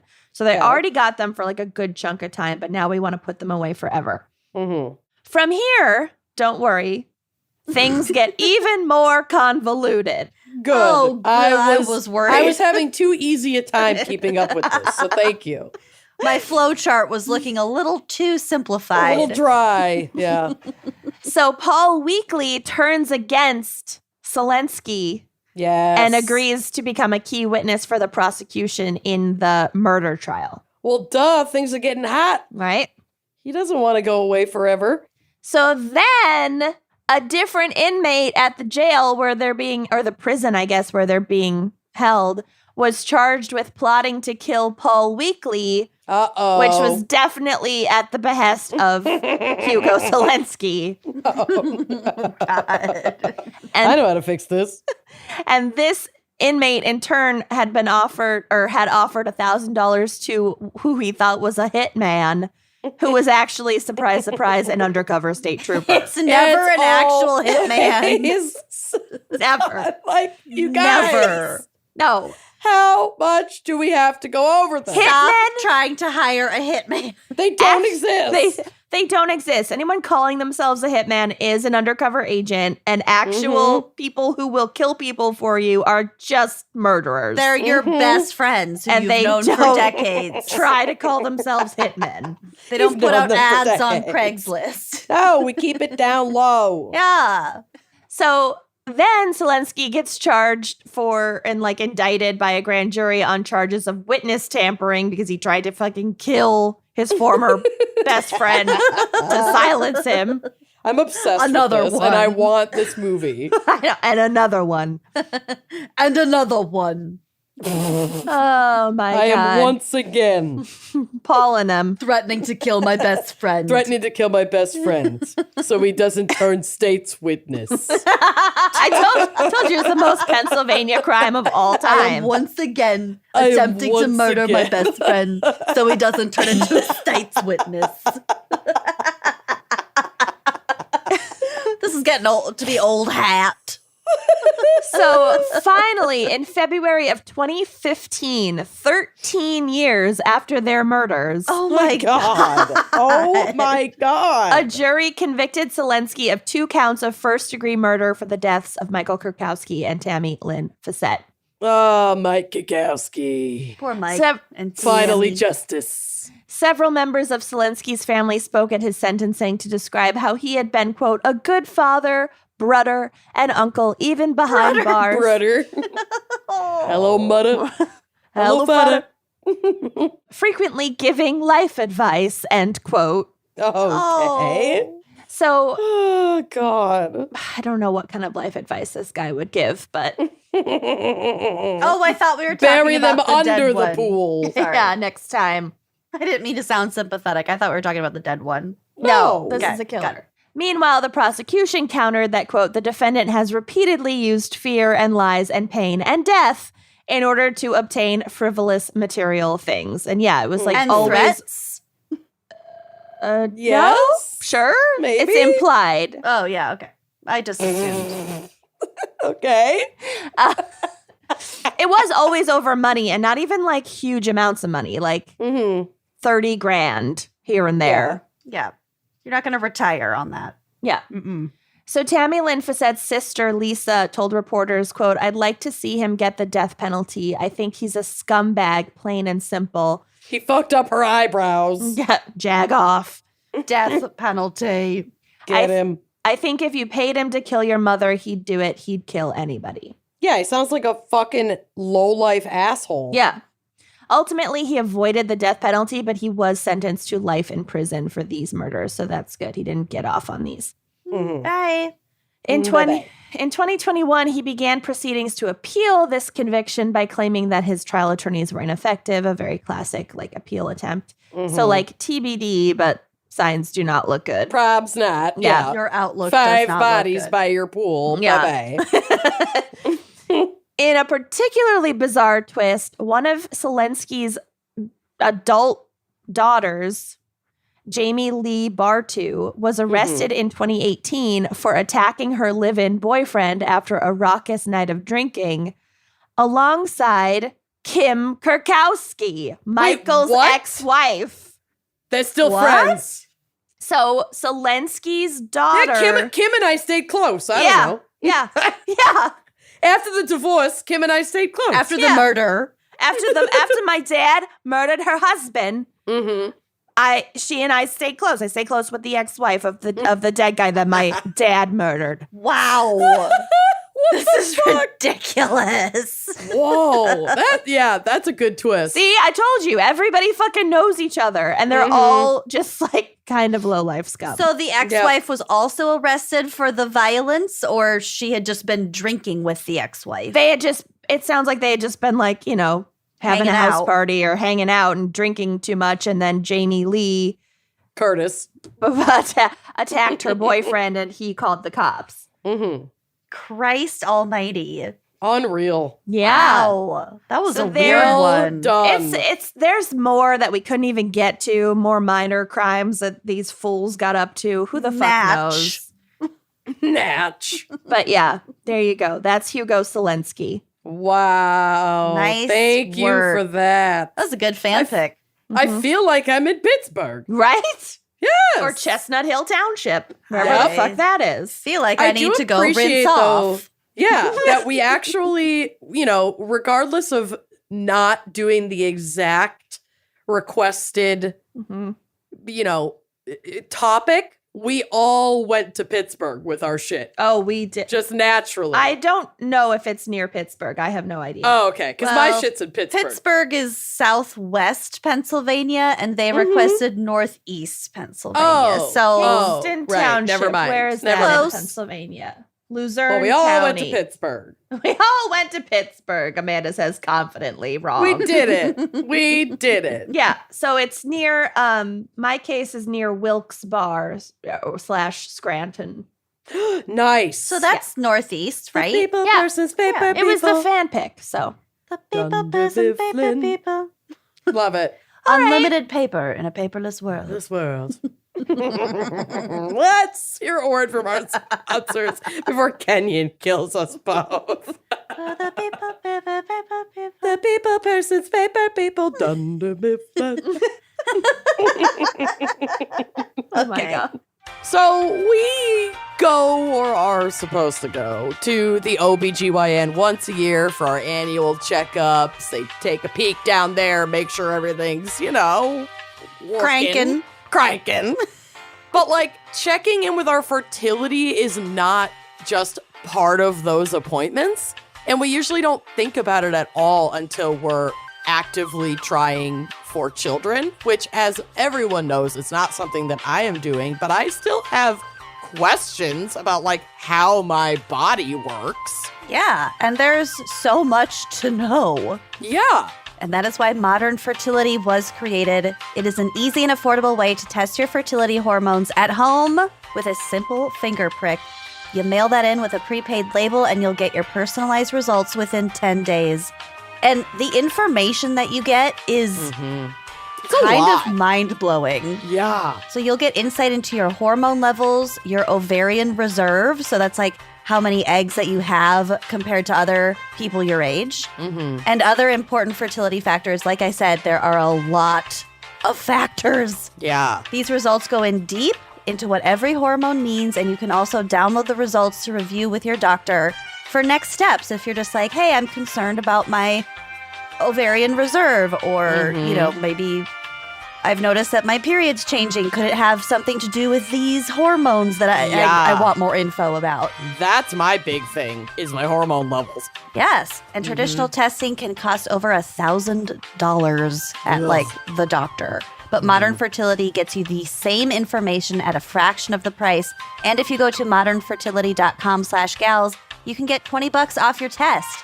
And my favorite part, if you have an HSA or FSA, aka just found money, Right. you can put those dollars toward modern fertility. So if you want kids today, or maybe just someday in the future, or if you're just plain curious, clinically sound information about your body can help you make the decision that is right for you.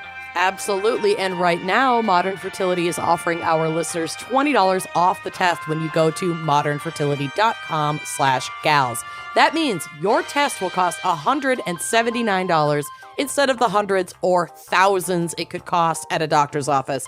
So get $20 off your fertility test when you go to modernfertility.com/gals. One more time, that's modernfertility.com/gals, and treat your knowledge. Treat it.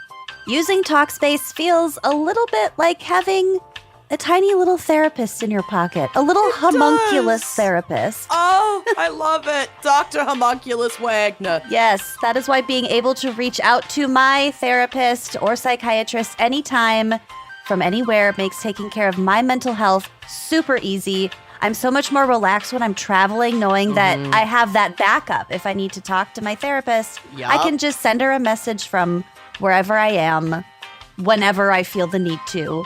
Working through things in therapy can be tough, but connecting with my therapist isn't, God bless. Yeah, it's not a walk in the park, but like I wholeheartedly recommend Talkspace for therapy. And honestly, a lot of us don't seek therapy until we are already in crisis, which I know was my catalyst for seeking therapy many years ago. And the thing about Talkspace that makes it so amazing is that you can sign up online and start therapy the same day. Like, you can get access to a therapist right away. It's in most life-saving. cases. That can be so life-saving. And you can text, hi, I'm a millennial. I love the texting feature. You can video chat, which I also use when I'm like just really needing some of that face-to-face connection. Or you can send voice messages to your licensed therapist. Listen, sometimes I need to get something off my chest when I'm in the car, and I'll just send a voice memo. It's so much easier.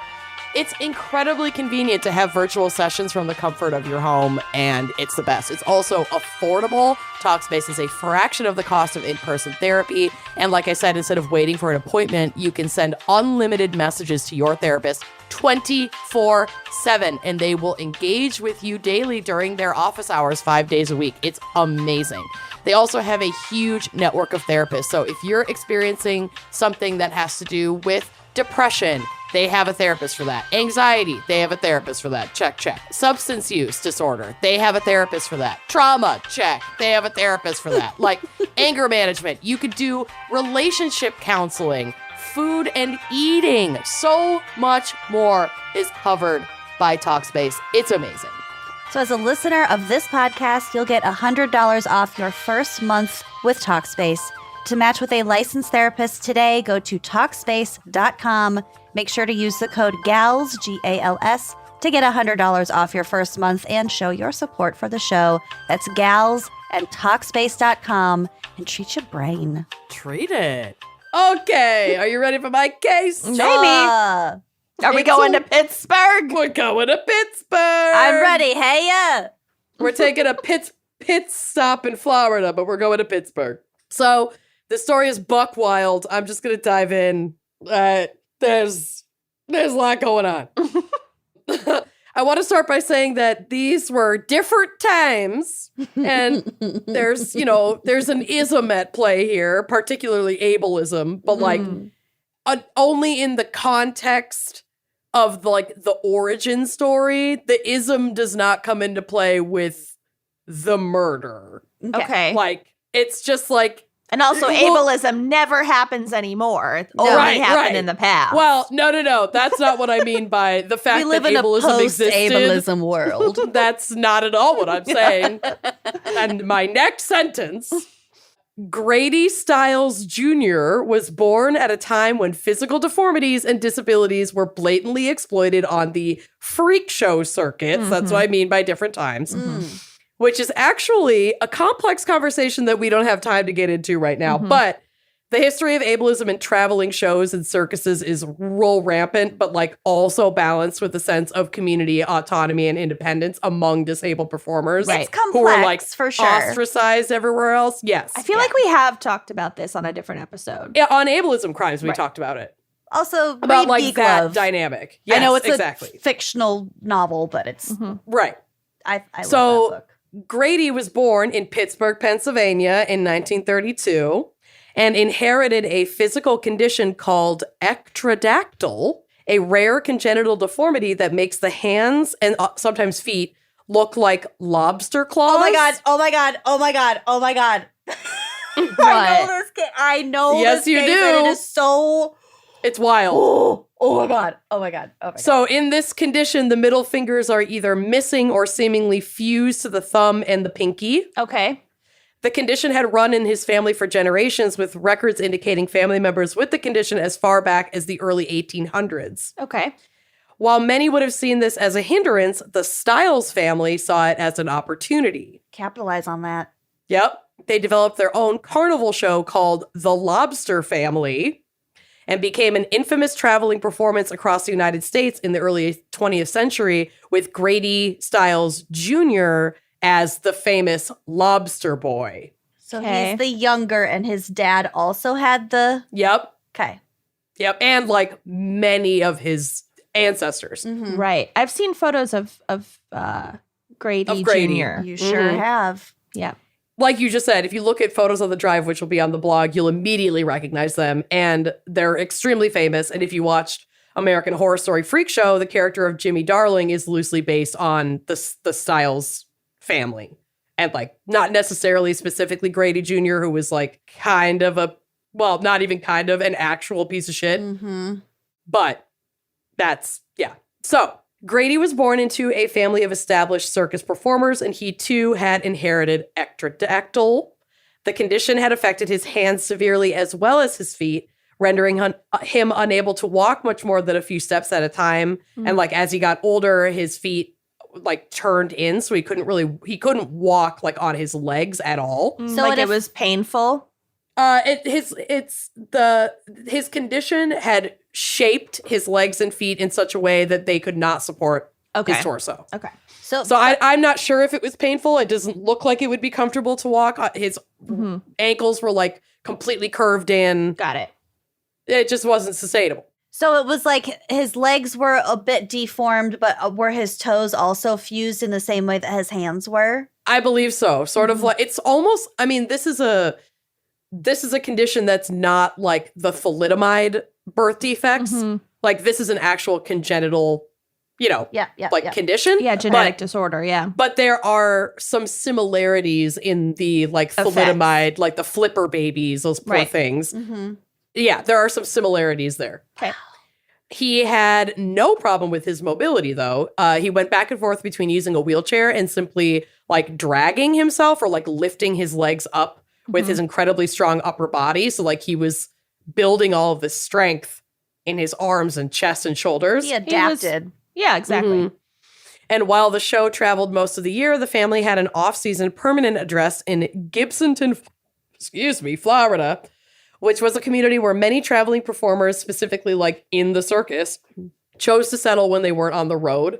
And a lot of they times would like winter down there. Yeah, pretty much. And like in a lot of like mobile home communities. Okay.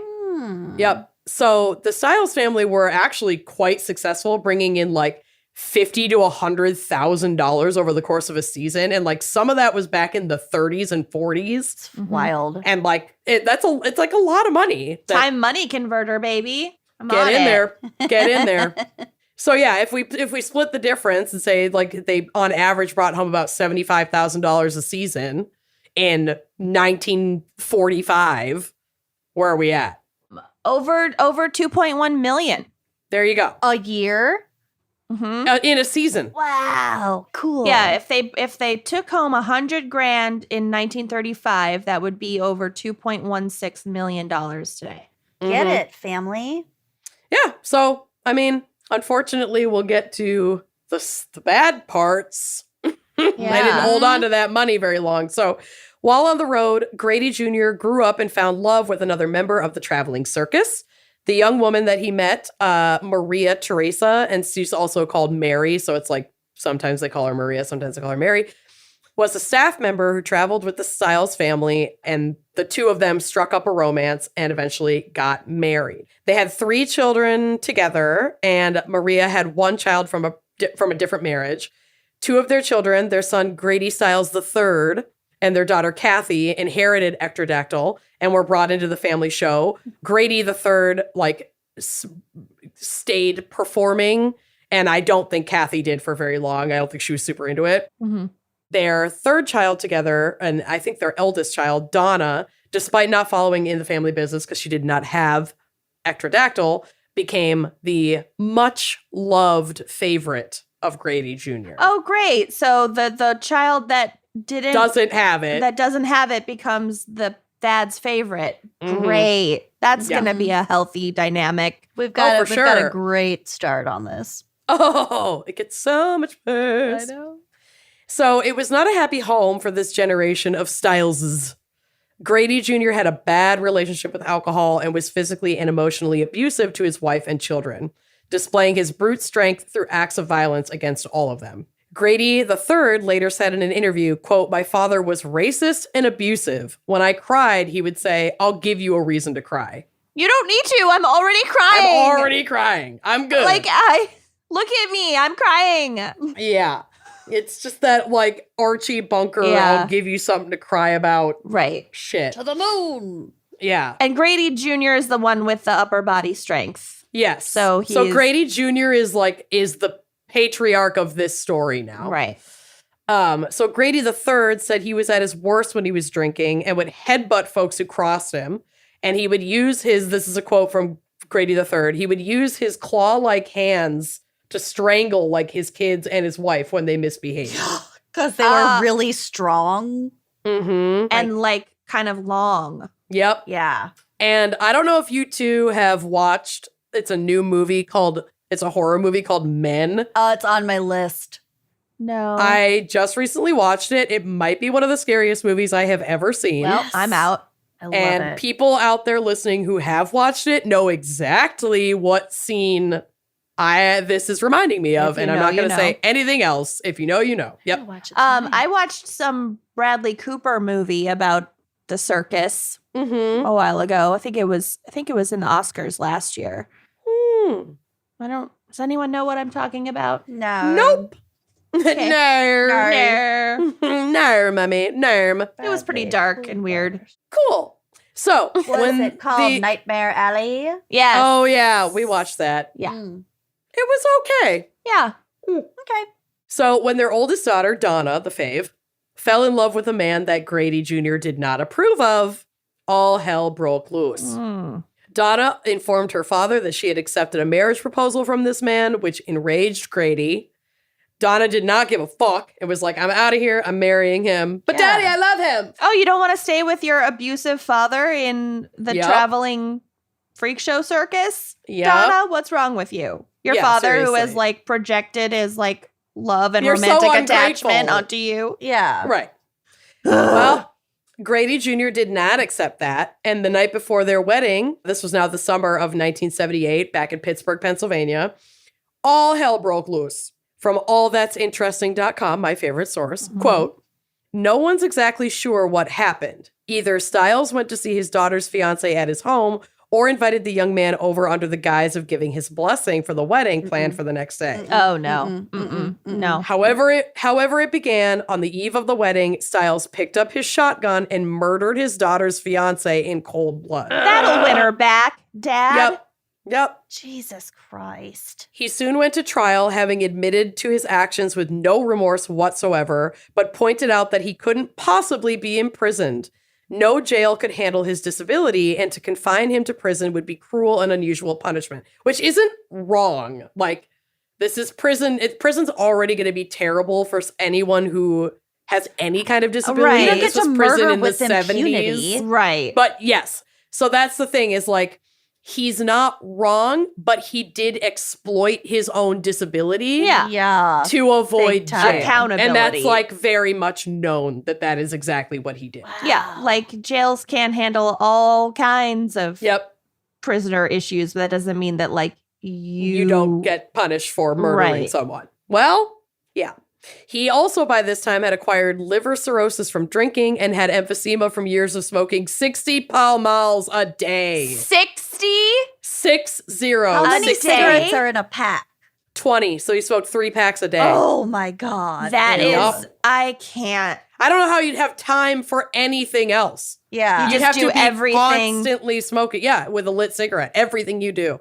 Oh, You know he like smoked while he took a shit. Oh yeah. I can't. It's Imagine so the gross. walls of their home just Oh, have like so- weeping brown nicotine on and the yellow. walls. Yep, it'd be fucking horrific in their mobile home. Oh That my God. is just Yep. foul. Yep. Oh. So he was convicted of third-degree murder, but ultimately the court agreed that he could Third? not be third. Yeah, I know. That's bullshit too. It's all bullshit. He lured him there. Yeah. Mhm. Or just showed up at his house. Either way, I think the thing that the lawyer got him adjusted on is that it was like a crime of passion or something. But he brought his shotgun. Right. I don't know. But ultimately, the court agreed that he could not be properly accommodated behind bars. So instead, he was given house arrest and 15 years of probation and returned to his home. Was it just because he's in a wheelchair and they weren't able to, like, I don't understand. Like, It was a obviously he combination- has a physical disability and health Right. issues, but like a lot of prisoners do, so I'm just not following. I mean, this was 1978, and he had a multitude of issues. And I mean, it's just going to be one of those things where it's like there isn't necessarily one blanket reason. It's like he made this case And it just for worked. his condition, and he had that judge and like They that just agreed to trial. Yeah, and they agreed to it. The Like, stars aligned for him. yeah, Mhm. that doesn't necessarily mean that would work for everybody. He's also white. Mm-hmm. He's a white man. Has lots so, of like, money. Mhm. Yeah, I mean, he doesn't have a ton of money because he drank away most of it. They Mm. lived in a fucking trailer park. And cigarettes. Yeah. So, like, he's not wealthy. He's not well and he's not wealthy. Weird. But he has a lot of privileges that other folks do not have. So he's home doing his house arrest, whatever. By this time, he had divorced his first wife, Mary Teresa, remarried another woman, had 2 more children, subjected them to his drunken rampages and abuse, and eventually his second wife divorced him. I feel like you shouldn't be able to do house arrest with other people. I don't know. I think it's just because it's like, you have to be accommodated for your disabilities. You do that at home with your family. Right. You know, I mean, people get house arrest. I mean, obviously not necessarily for murder, but people get house arrest for other crimes. And if they share their domicile with someone else, It's you not can't. quarantine. Right. There's not much you can do about that. And especially if you have terms of your house arrest that limit like any kind of leaving your home, you still have to be able to like eat and, you know, I don't know.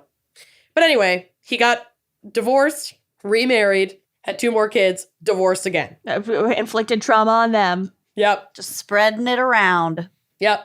So now it's like the end of the 80s.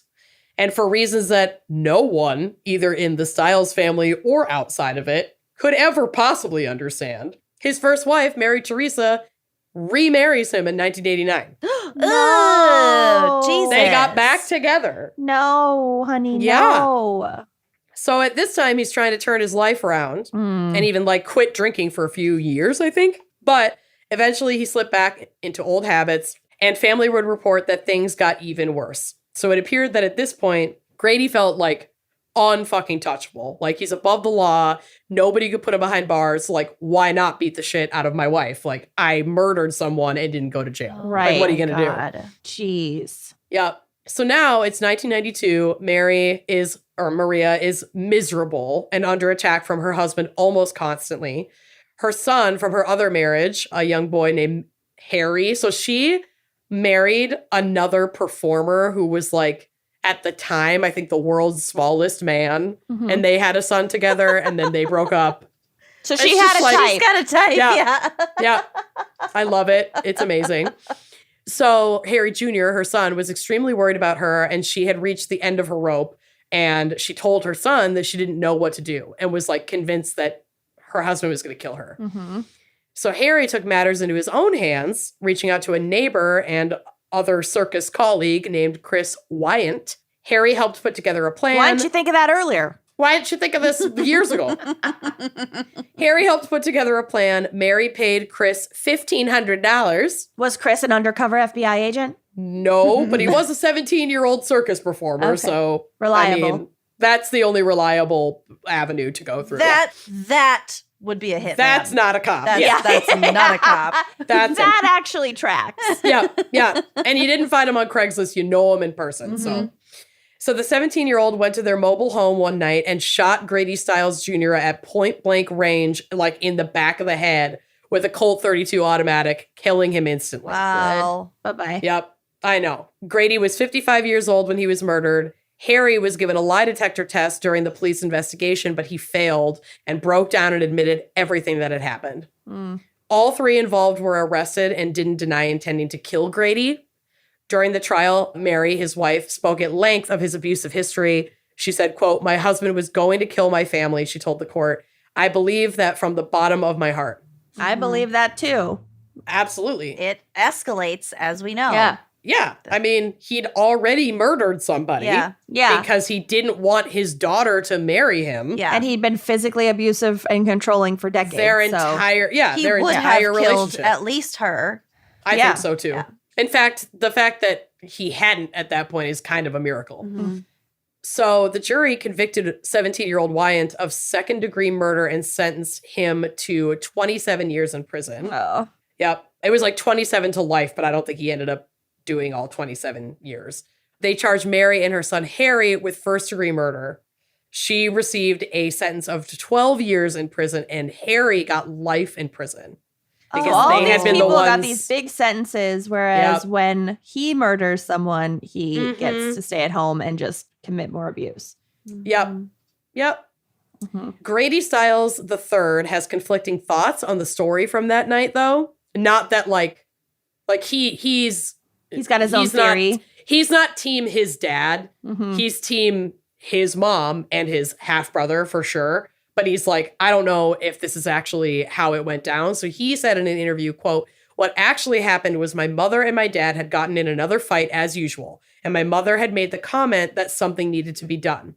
My brother had overheard that and went to the neighbor kid and told him that something needed to be done. My brother thought that meant scaring him or maybe beating him up or like to do something to threaten him somehow to make him realize that he was going to lose his family and that he can't do this shit anymore.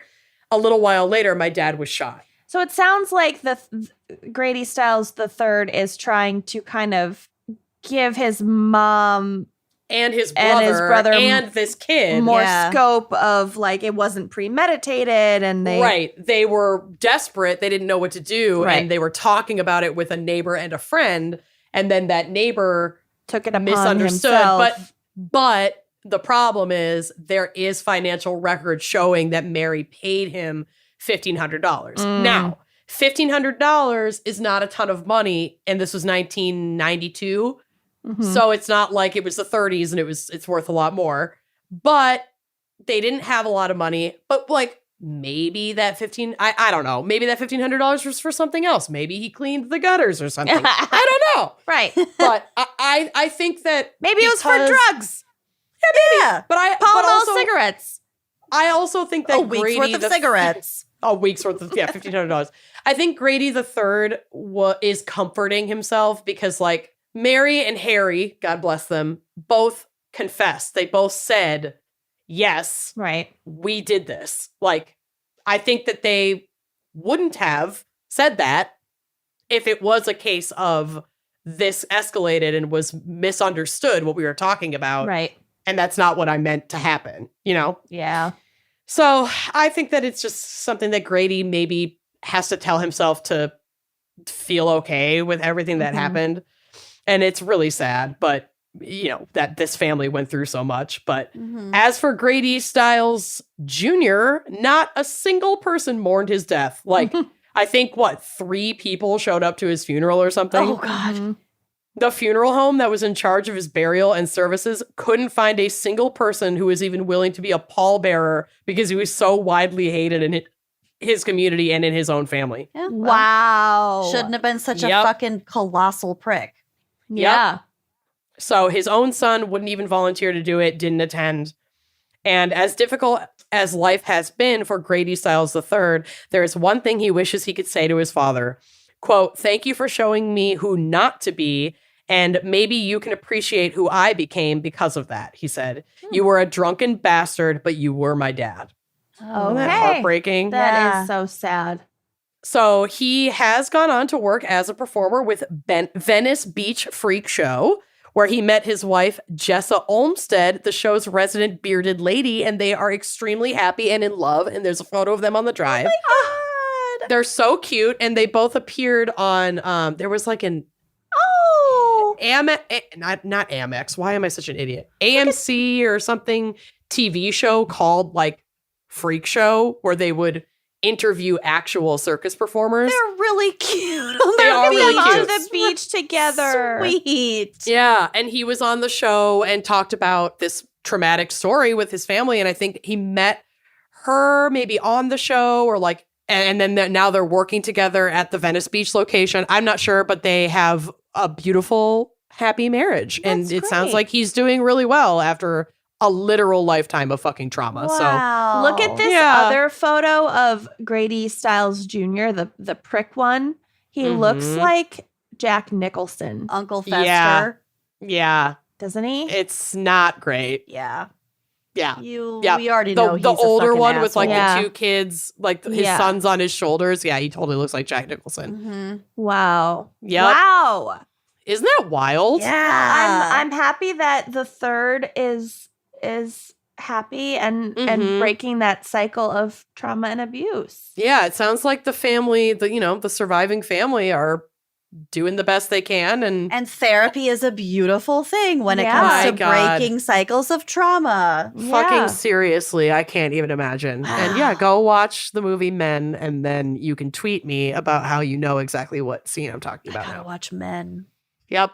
Okay. Anyway, that's my case. Well Nice done. work, baby. That was every bit and more as fucking horrifying as I remember it. Because Yeah. I remember finding out about this case and just poring over the Wikipedia page. Like, Yup. how the fuck is this real? It's Yeah. so scary. Imagine him choking you out with his hands. I I mean, mean, yeah, extra long and strong. yeah. Yeah. They're Like a like vice. perfect. Yeah, they're like perfectly made for. And your upper body strength alone, like Mhm. from scooting around. Ugh, my God. he was a fascinating. He would have been a monster. It sounds like he would have been a monster no matter what. Like no he matter was, what. Like he was an he was an asshole. abuser, therefore he was a monster. Exactly. Yep. All right. Exactly. Thank you so much to our fan picker, Megan Macaroni. Oh, Yeah. God bless her. I'll make some macaroni. And Seriously, thank I you to gotta just order the my mac and state of cheese. Pennsylvania. And For existing. please, please, please do not vote for Dr. Oz. Please, for the love of God. I think the other guy is what? Fetterman?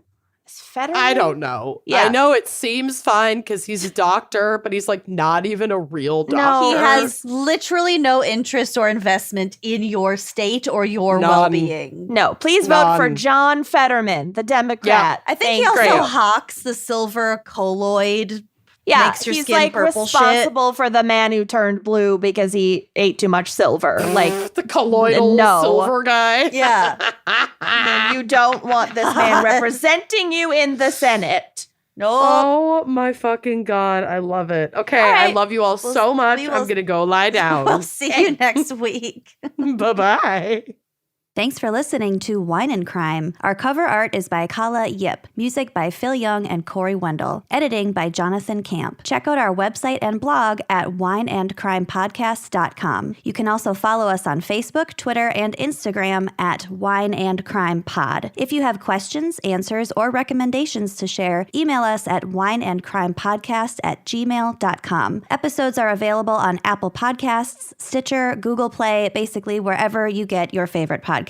And if you like the show, please rate, review, and subscribe on Apple Podcasts. It is the best way to spread the word. If you'd like to show your support, visit our Patreon page to keep this podcast and the wine flowing. Cheers.